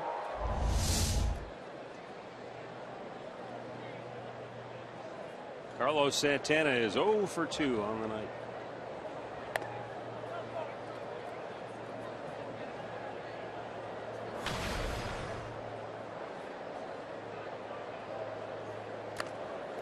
Missed outside.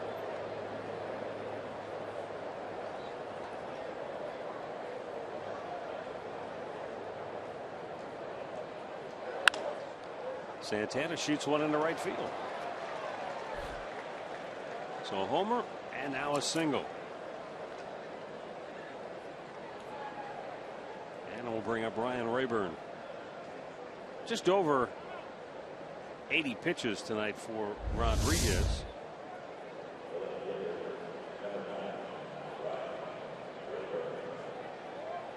Well, you can see they're playing him up the middle.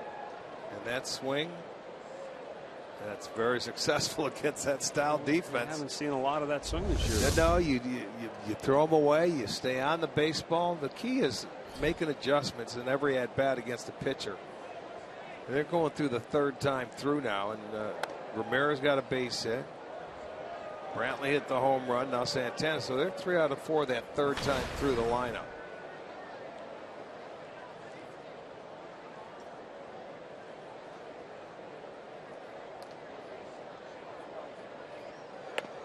Rayburn takes down and in 2-0.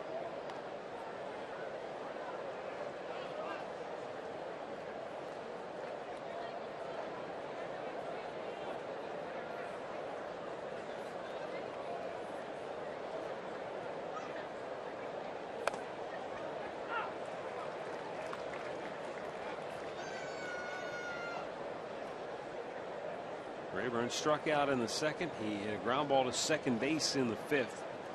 Did not play last night in the series opener.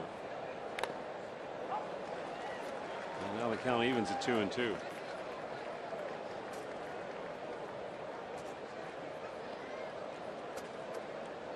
Roberto Perez waits on deck.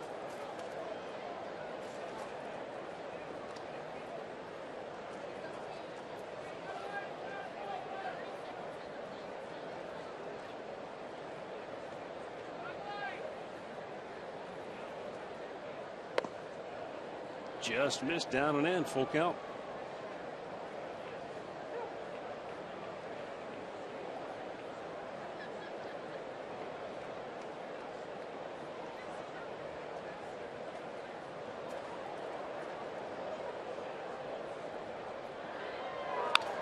And a 3-2 is ripped right back to the screen.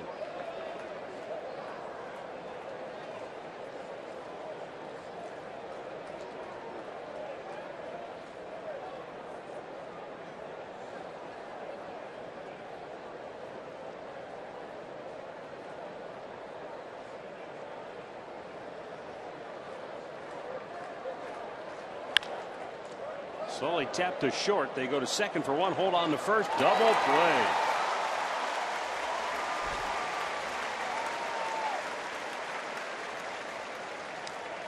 Saturday baseball returns to Fox Sports 1 with another doubleheader. It's the Giants and the Pirates in a rematch of the wild card game in the National League last year. After that, Rangers Tigers. Coverage begins at 3:30 Eastern right here. Fox Sports 1 streaming live on Fox Sports Go.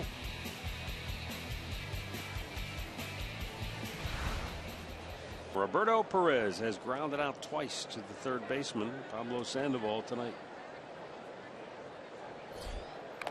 Foul back.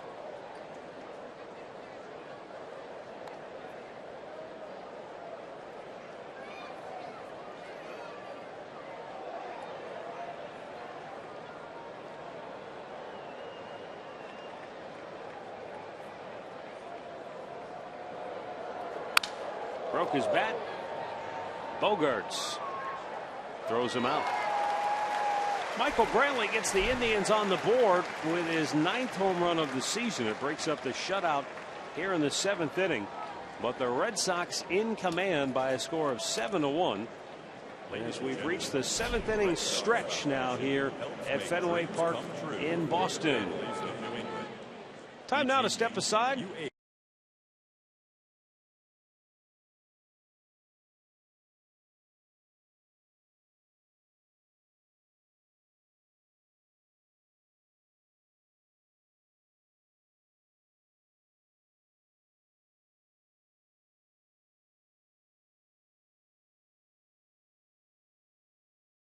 Our nation, and to do so, we once again welcome the singer-songwriter from Mount Vernon, New Hampshire, who starred in season 13 of American Idol. Welcome back, Jimmy Fund supporter, Alex Preston.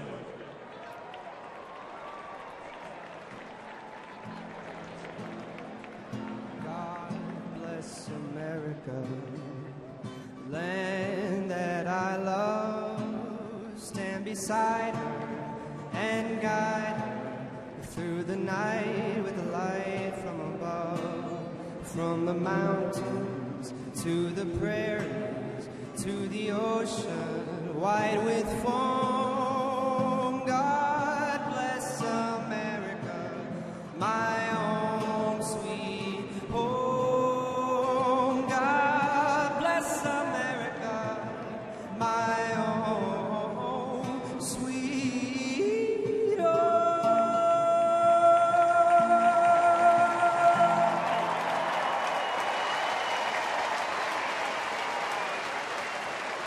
Now we've reached the 7th inning stretch, brought to you by Spencer Auto World.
Seventh inning, Pablo Sandoval, Travis Shaw, Rusney Castillo due up.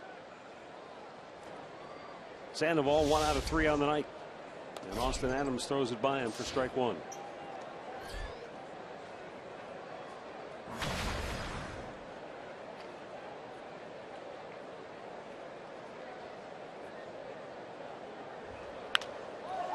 Fly ball left center field, and it's going to get down for a hit between the outfielders, Almonte and Rayburn, as they converged. And Sandoval has his second hit of the game, another long single for him. Our Yellowwood bringing the lumber for Travis Shaw, the former Golden Flash out of Kent State. 2 hits last night, including a homer. Tonight, a perfect 3 for 3. He has scored 2 runs. Yeah, 2 of them up the middle, 1 going the other way. Red Sox now with 13 hits, 4 doubles. They have a triple.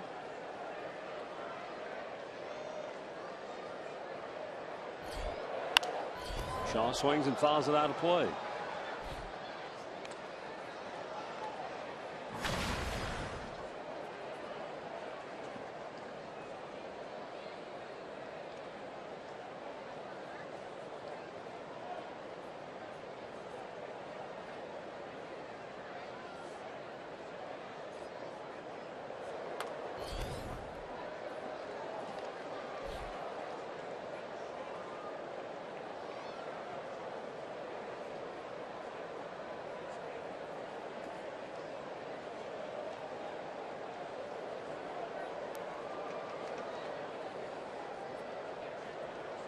Shaw's average up to 361 now. Good pitch on the inside part of the plate.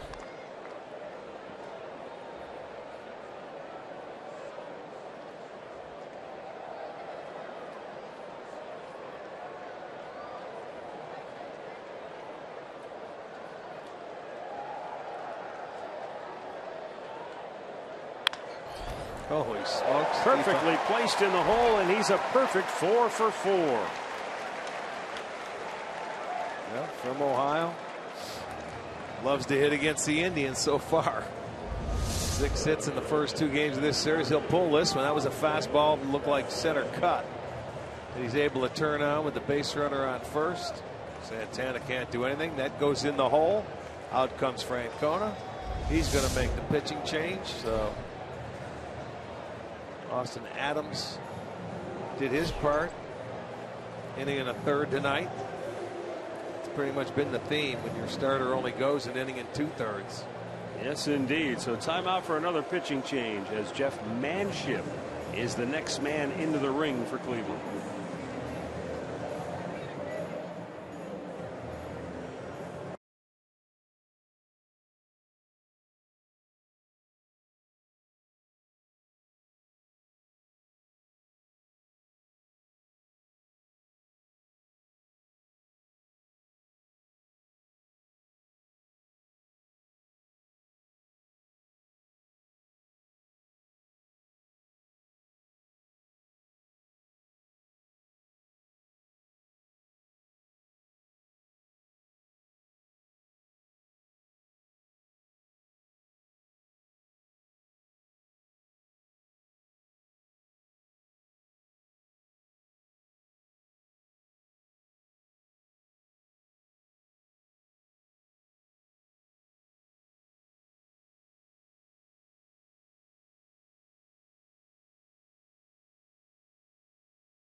On Friday pregame August 28th as the Indians play the Angels.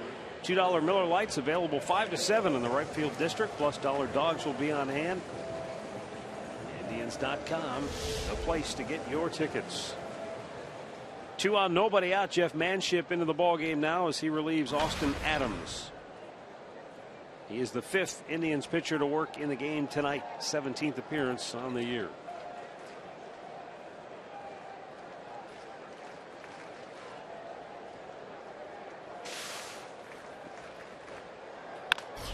Bouncing ball to short. Can they turn 2? Lindor goes to second. No, that's all they'll get. Just wasn't hit hard enough. And now the Red Sox have runners at the corners with 1 out. And up comes Blake Swihart. Yeah, not hit hard enough, Matt, to turn 2. He just gets it into his glove and just flips it to get the runner at second base. Still have the double play in order.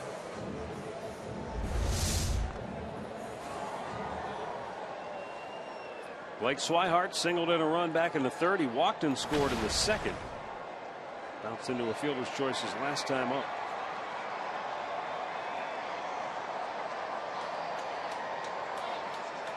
And right back up the gut into center field. An RBI single for Swihart. His 2nd of the night makes it 8-1 Boston.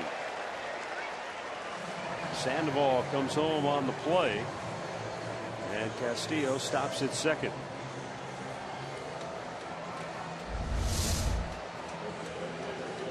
Yeah, there's a pitch elevated there by Manship, and it goes right back up the middle. Right near his legs, so you'll see another base hit. They're at 15. And they have 8 runs on the board.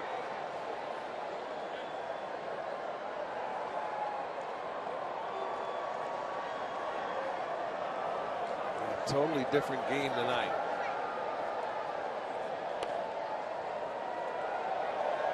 One ball, no strikes. The Indians had the 8 runs last night on 10 hits. But this is that Boston offense that was going on all weekend. Exactly right. Against the Seattle Mariners. With 60 hits in the 3 games.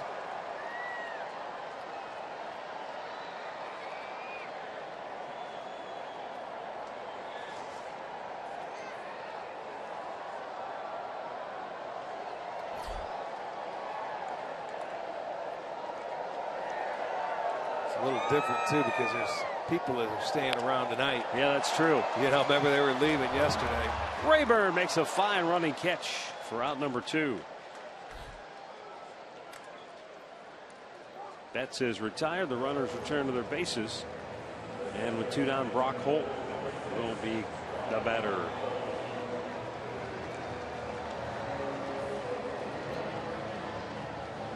Eight runs on 15 hits for Boston. Indians 1 run on 4 hits, and their first hit didn't come until the 4th. Their only run coming on a solo homer by Michael Brantley in the 7th.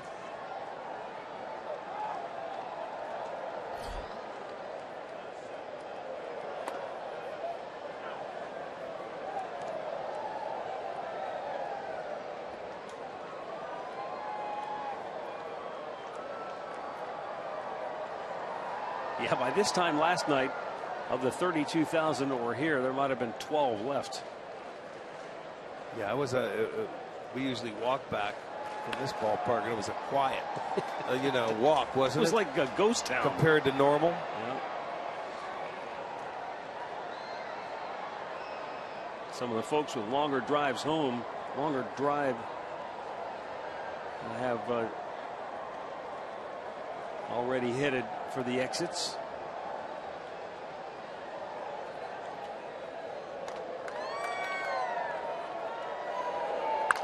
I think because of the Red Sox success over the last decade, they win 3 World Championships, there are a lot of people who might only get one chance to come to Fenway Park. A, it's probably a tough ticket, and B, it's not a big stadium. It's 30,000, 32,000. I don't know. Is it? I think it's 36. Yeah, with all the new seats and everything, I think it is a total of 36. I'll check that out. I just think they get people from all over the area, and some people have a long drive to get here for maybe their one and only shot. To left, shallow. Rayburn can't get there. Short hops it. Tries to throw home, not in time. And another run home for Boston. Castillo scoring on the blue pit by Holt. 9-1 Red Sox.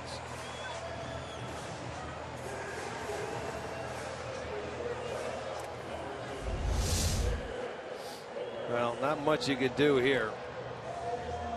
That's just placed perfectly. He came in, he short hops it, trying to throw home. That's not going to work. They will add another one on, keep it going. Again, 4 hits in this inning. And Xander Bogaerts the batter.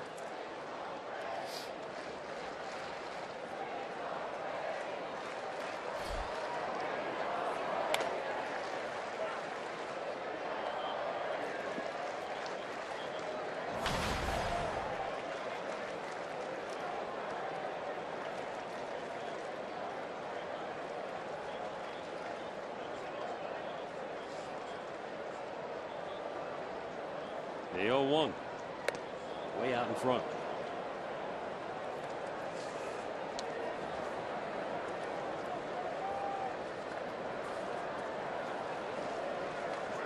Yo, 7 out of 18 for the Red Sox tonight.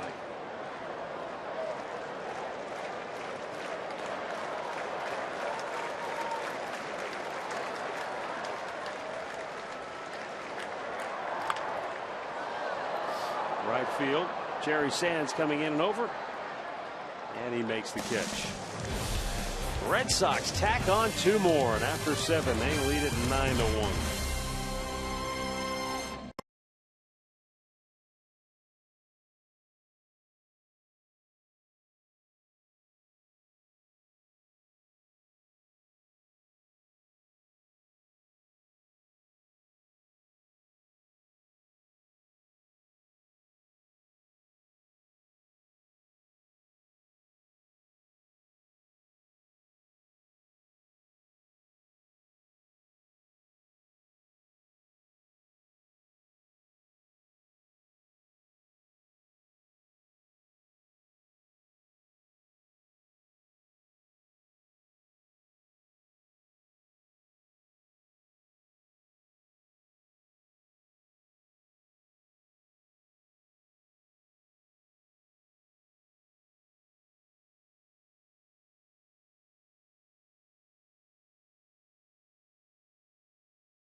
Indians and may not be reproduced or retransmitted in any form.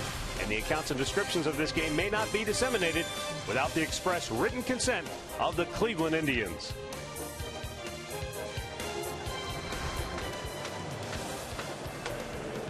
Eighth inning at Fenway here in Boston. And the Red Sox routing the Indians so far 9-1. Bottom third of the order for Cleveland. Almonte, Sands, and Aviles. First two games of this series have been all about starting pitching. The Indians got a great start last night from Danny Salazar and shut down the Red Sox. Indians rolled tonight. It's been the exact opposite. This guy, Eduardo Rodriguez, has been impressive. Yeah, he really has. Ground ball outs. Hasn't walked anybody. 5 punch outs came in that first 3 innings. You know, the first time through the lineup, and then he's just put it in play.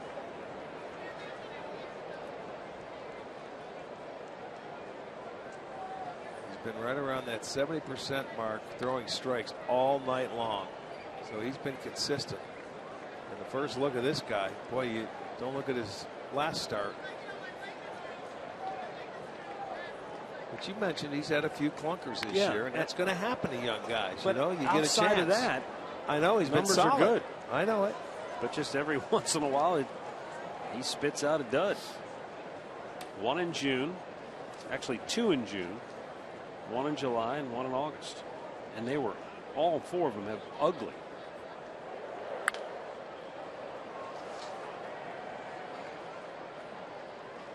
One down as Holt grabs the pop-up. Well, this wasn't ugly. This was a thing of beauty. Miller Time, brought to you by Miller Lite. Back on October the 6th, 1995. Jim Thome liftoff. Just inside the pesky pole. And the Indians were off and running as they would sweep the Red Sox here at Fenway Park to win the American League Division Series. Jerry Sands rifles one into center field for a base hit.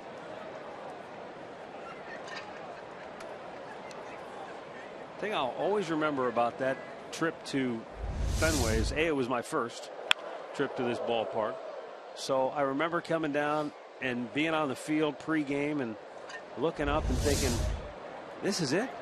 Yeah. It seems so much bigger on TV. Yeah. And you get here like, this place is really small. It's hidden right in the downtown area, just like, you know, we're going to end our trip in Wrigley. Yeah. You know, very similar. The 2 ballparks that are the oldest left in baseball. The other thing I remember about that series, Rick, is that, or that game in particular, is that the Indians were already up 2-0. So they came here, they win the first game at Fenway. Series over. Boom, just like that. I mean, they came in, beat the stuffing out of them, series over. So we go in the clubhouse expecting like celebration, and the guys were getting at the food line, putting food on their plates and going to sit at their lockers just like it was an August afternoon. They had more to accomplish. Yeah. It was kind of interesting. And then, of course, the scene in Seattle was completely different. That was like, yes, it was. That was like party like it's 1999. But here at Fenway, it was just business as usual. All right, let's pack up the buses and get out of here. Let's go. Yeah, on to the next round. Yeah, we have more to do. That was a focused group. That ball is punched into center, and that's going to drop off the bat of Mike Aviles. So back-to-back singles for the Indians here in the 8th inning. Second straight inning, they've had back-to-back hits off Rodriguez, and the Red Sox bullpen springing into action. Let's go down to Andre Knott.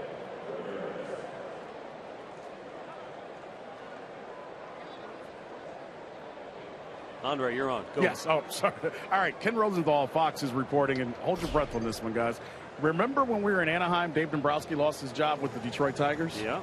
They're saying that he is going to be the new president of baseball operations here in Boston for the Red Sox. Wow. Mr. Charrington will step down with the Red Sox, but he will assist Dombrowski during the transition. This is from Ken Rosenthal of Fox that's reporting this just in the last 5 minutes, that is going to be the new place for Dave Dombrowski here at Fenway Park. Wow. That's quite a bombshell. Well, you knew he was going to land somewhere, but it didn't take long, did it? No. There was a number of different places that were speculated as soon as he was let go in Detroit and part ways. Toronto was one. I thought LA would have been another, the Angels. We got to know Dave, obviously, over the years when he was with Detroit. He's a terrific baseball man, loves the game. He's around the game. He's not one of those GMs you never see. He's as visible as they are. He is. He eats in the food room with all the media guys. Yes, he does. But I tell you what,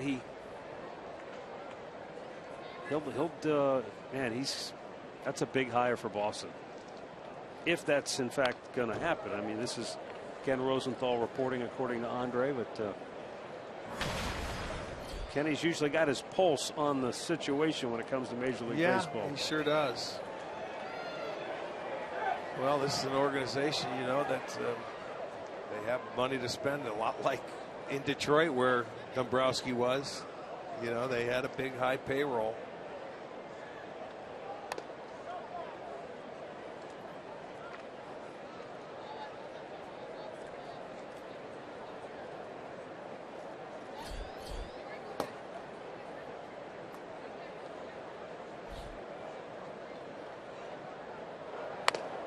Outside corner, a called strike.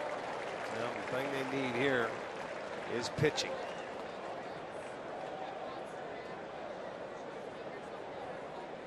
I don't know exactly what they have in the minor leagues as when it comes to young pitchers, but I think they traded a lot of their best prospects away. Fouled away. Well, according to Nesson, which is the Red Sox television network, the Red Sox have announced it. Oh, they have?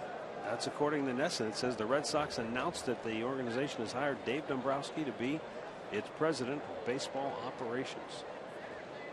Effective immediately. Broken bat, fly ball center field, and a nice running catch by Betts. 2 down.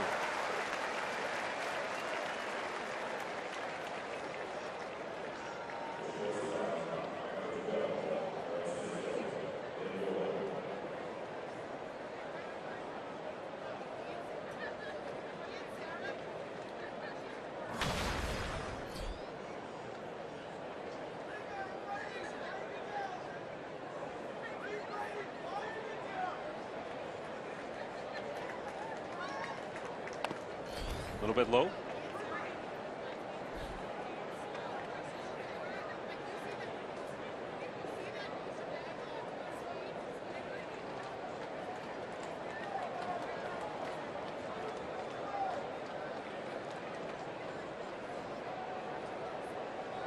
Swung out and missed.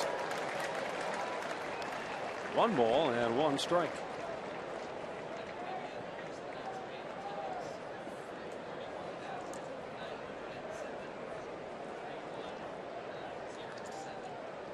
Lindor 1 out of 3 on the night.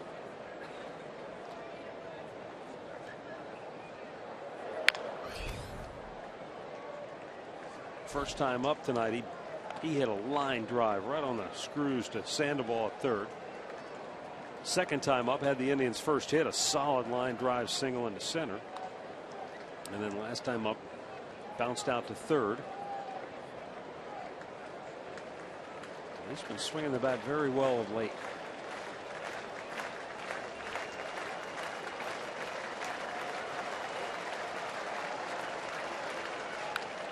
Got a piece.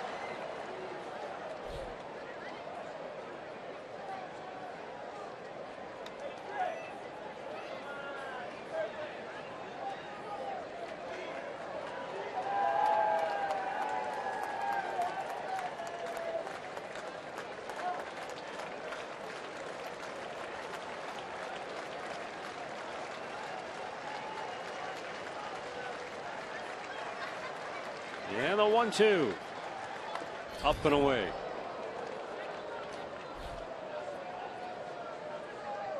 Minnesota's opened up a 4-1 lead on the Yankees in New York.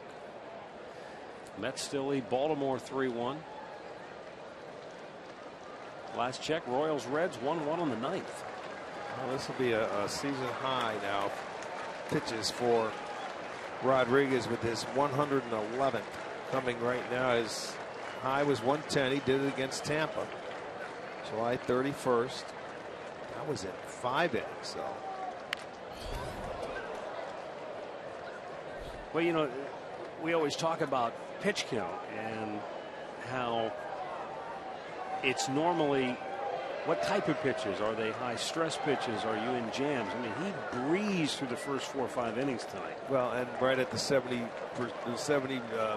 strikes. You know, he was out there, so he was really free and easy all night long. Maybe getting a little tired now, but he's going to get out of it. Off the front foot of Lindor as he went down in a heat. Well, I didn't see him. I was watching the ball off the bat. I didn't see Francisco go down. Well, you know, not that it matters in a 9-1 ball game, but you get the left-handed hitting Brantley on deck. So I'm wondering if in the mind of Torey Lovullo and Carl Willis, they're going to keep him in regardless to face Brantley, or if Lindor gets on, that's it for him, given the pitch count. They're probably talking that very subject over. Well, in a situation like this, I would think it doesn't matter. Brantley can hit. He took him deep the last time, so I would think he might be done. Because they have a right-hander up in the bullpen. Yeah.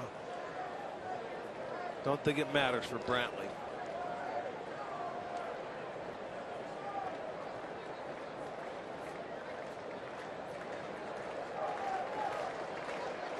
The 2-2's up and away.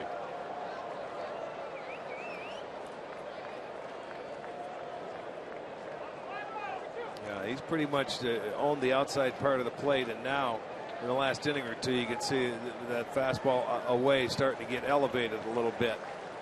A lot of pitches have been up in the zone.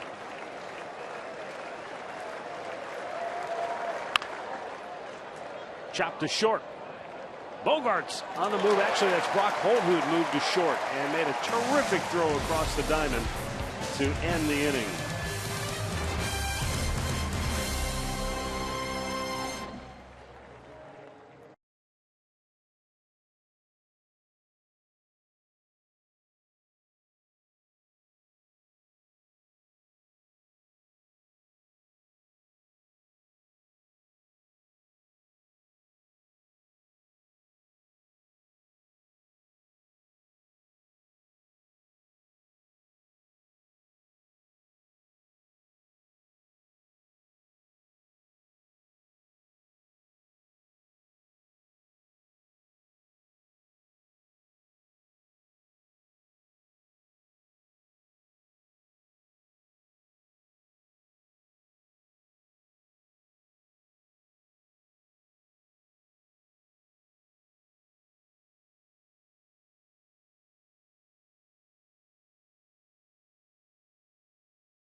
Stick around for Indians Live, presented by Conrad's Tire Express and Total Car Care. It's coming up next here on Sports Time Ohio.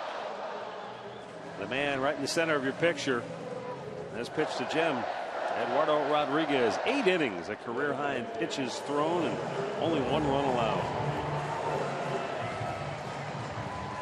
Bottom of the 8th, and David Ortiz will lead it off for Boston. Then Hanley Ramirez and Pablo Sandoval. Jeff Manship, who got the final 2 outs of the 7th inning, will stay on a pitch here in the 8th. You know, you had mentioned last night about the Green Monster and how you say it makes a different sound now than it used to. Yeah. I went back and dug up a little research. When the park was originally built, it was made out of wood. Okay. And then they had a fire in 1934 that burned down most of the park, including the Green Monster. Right. But the reason they built it originally that height is to keep people from peeking in and getting a view of the game without paying. Like the old knothole gang. Yeah. Right. So it burned down. When they rebuilt it out of tin. And it stayed that way until it was replaced in 1976. They coated it. And it's got like a hard plastic material. That's what it used to sound like. I'm telling you, it was a weird sound. I can't imagine how loud that would have sounded with it coming off a tin. Oh, yeah. I mean, it was a ping. And that ladder that you see there as they just pan by, that ladder, as Rick told you last night, that was there so they could fetch the balls when it used to have the netting at the top of the Green Monster. Where those seats are, the netting would go just where the seats were shaped. Mike Aviles will make the play on Ortiz for route number 1. But when they got rid of the netting and added the Green Monster seats, there was talk about, well, I guess we don't need the ladder anymore. And somebody said, nah, let's keep the ladder. It's part of the tradition, the uniqueness. And that thing's in place. So if you get a ball that hits that, it could go who knows which way. It could go any direction you want it to. Yeah, that's just, an oddity. Let's keep it original. You're going to redo the car. We'll make it new, but we're going to keep all the pieces.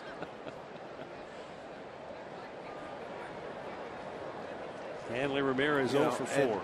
And, you see the cameras out in center field. That's elevated. That platform was built.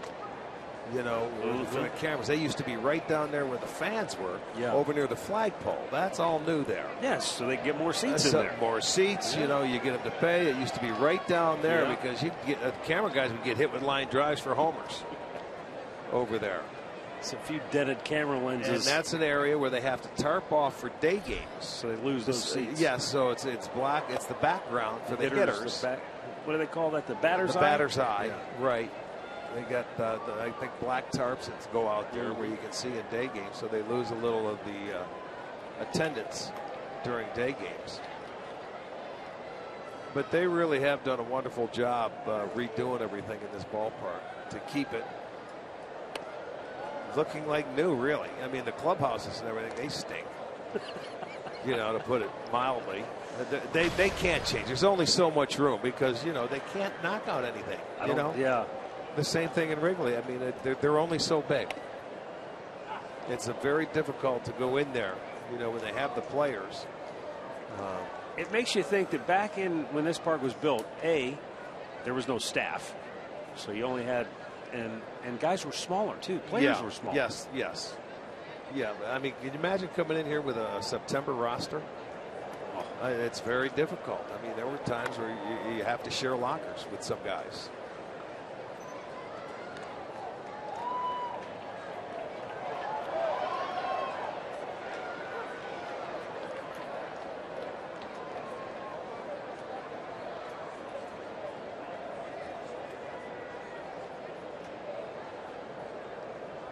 Now the payoff pitch. And Ramirez chops it to third. Aviles charges in and throws him out, 2 down.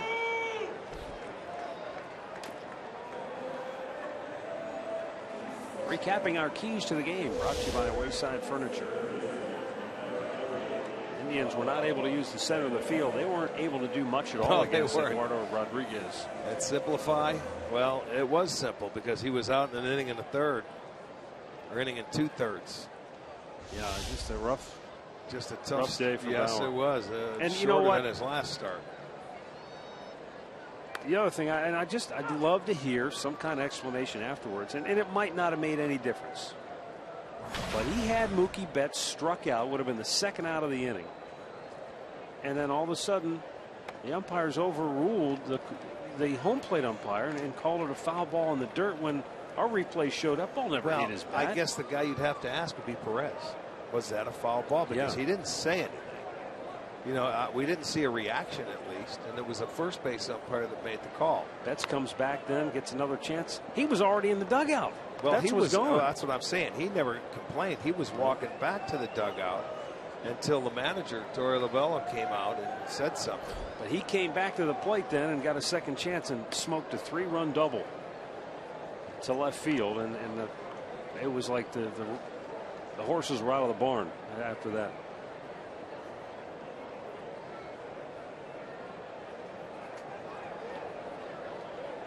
2-2 popped up. And out goes Lindor. If you missed that play earlier, stick around. We're going to show it to you when we come back.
Ninth inning, and time now for our Pat O'Brien Chevrolet play of the game. Let's go back to what we were just talking about. Second inning, swing and a miss. Pierce hits a strikeout. See, he's walking back, and no big deal. Everybody's Bauer's going, looking, saying, "Wait a minute." First base umpire comes up and said, "Foul ball." Yeah, he did. It was him. Then Betts gets a second chance. That's a bases clearing double right there. Bases loaded. Boom. 3 runs across, and that pretty much did in Trevor Bauer. Ended up being a 4-run inning. They added another one on, and they haven't stopped.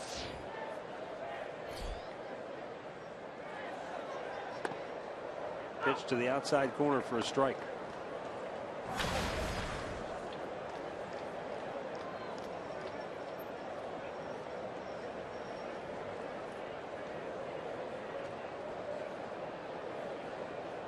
Brantley homered for the Indians' only run of the night. Oh, nice play by Shaw. Maybe out of self-defense more than anything, but he made it, and that's the only thing that matters. Go back to the 7th inning when Michael was hit, and he picked the only run the Indians have is on a breaking ball that he hit into the seats. His 9th home run. That's going to be our McDonald's. I'm loving it.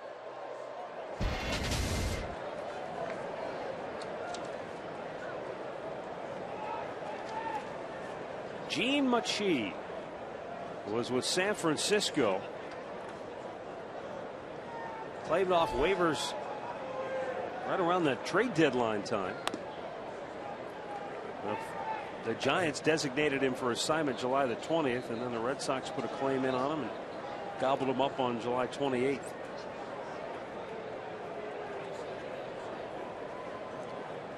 So why did the Giants cut ties with him? Well, he had an ERA of over 5, and in the National League, that's enormous. 2 down.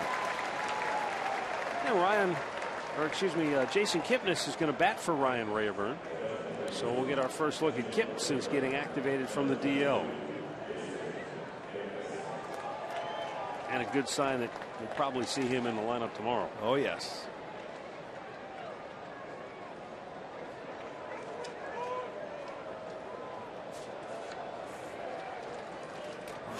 Kipnis batting .326 with 31 doubles.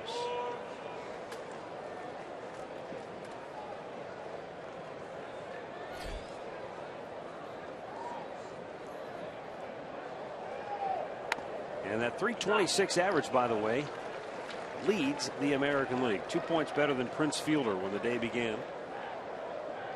Well, and he's able to hang in there, even though he was on the disabled list and missed a couple of weeks. Michael Brantley and Xander Bogaerts came into the day tied for 6th.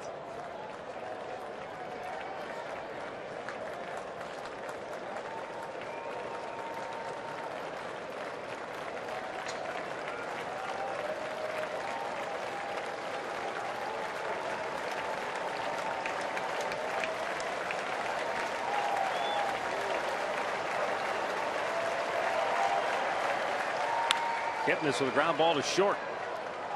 Holt throws it out to end the game. Indians go 1-2-3, and the Red Sox even the series with a convincing 9-1 victory here tonight.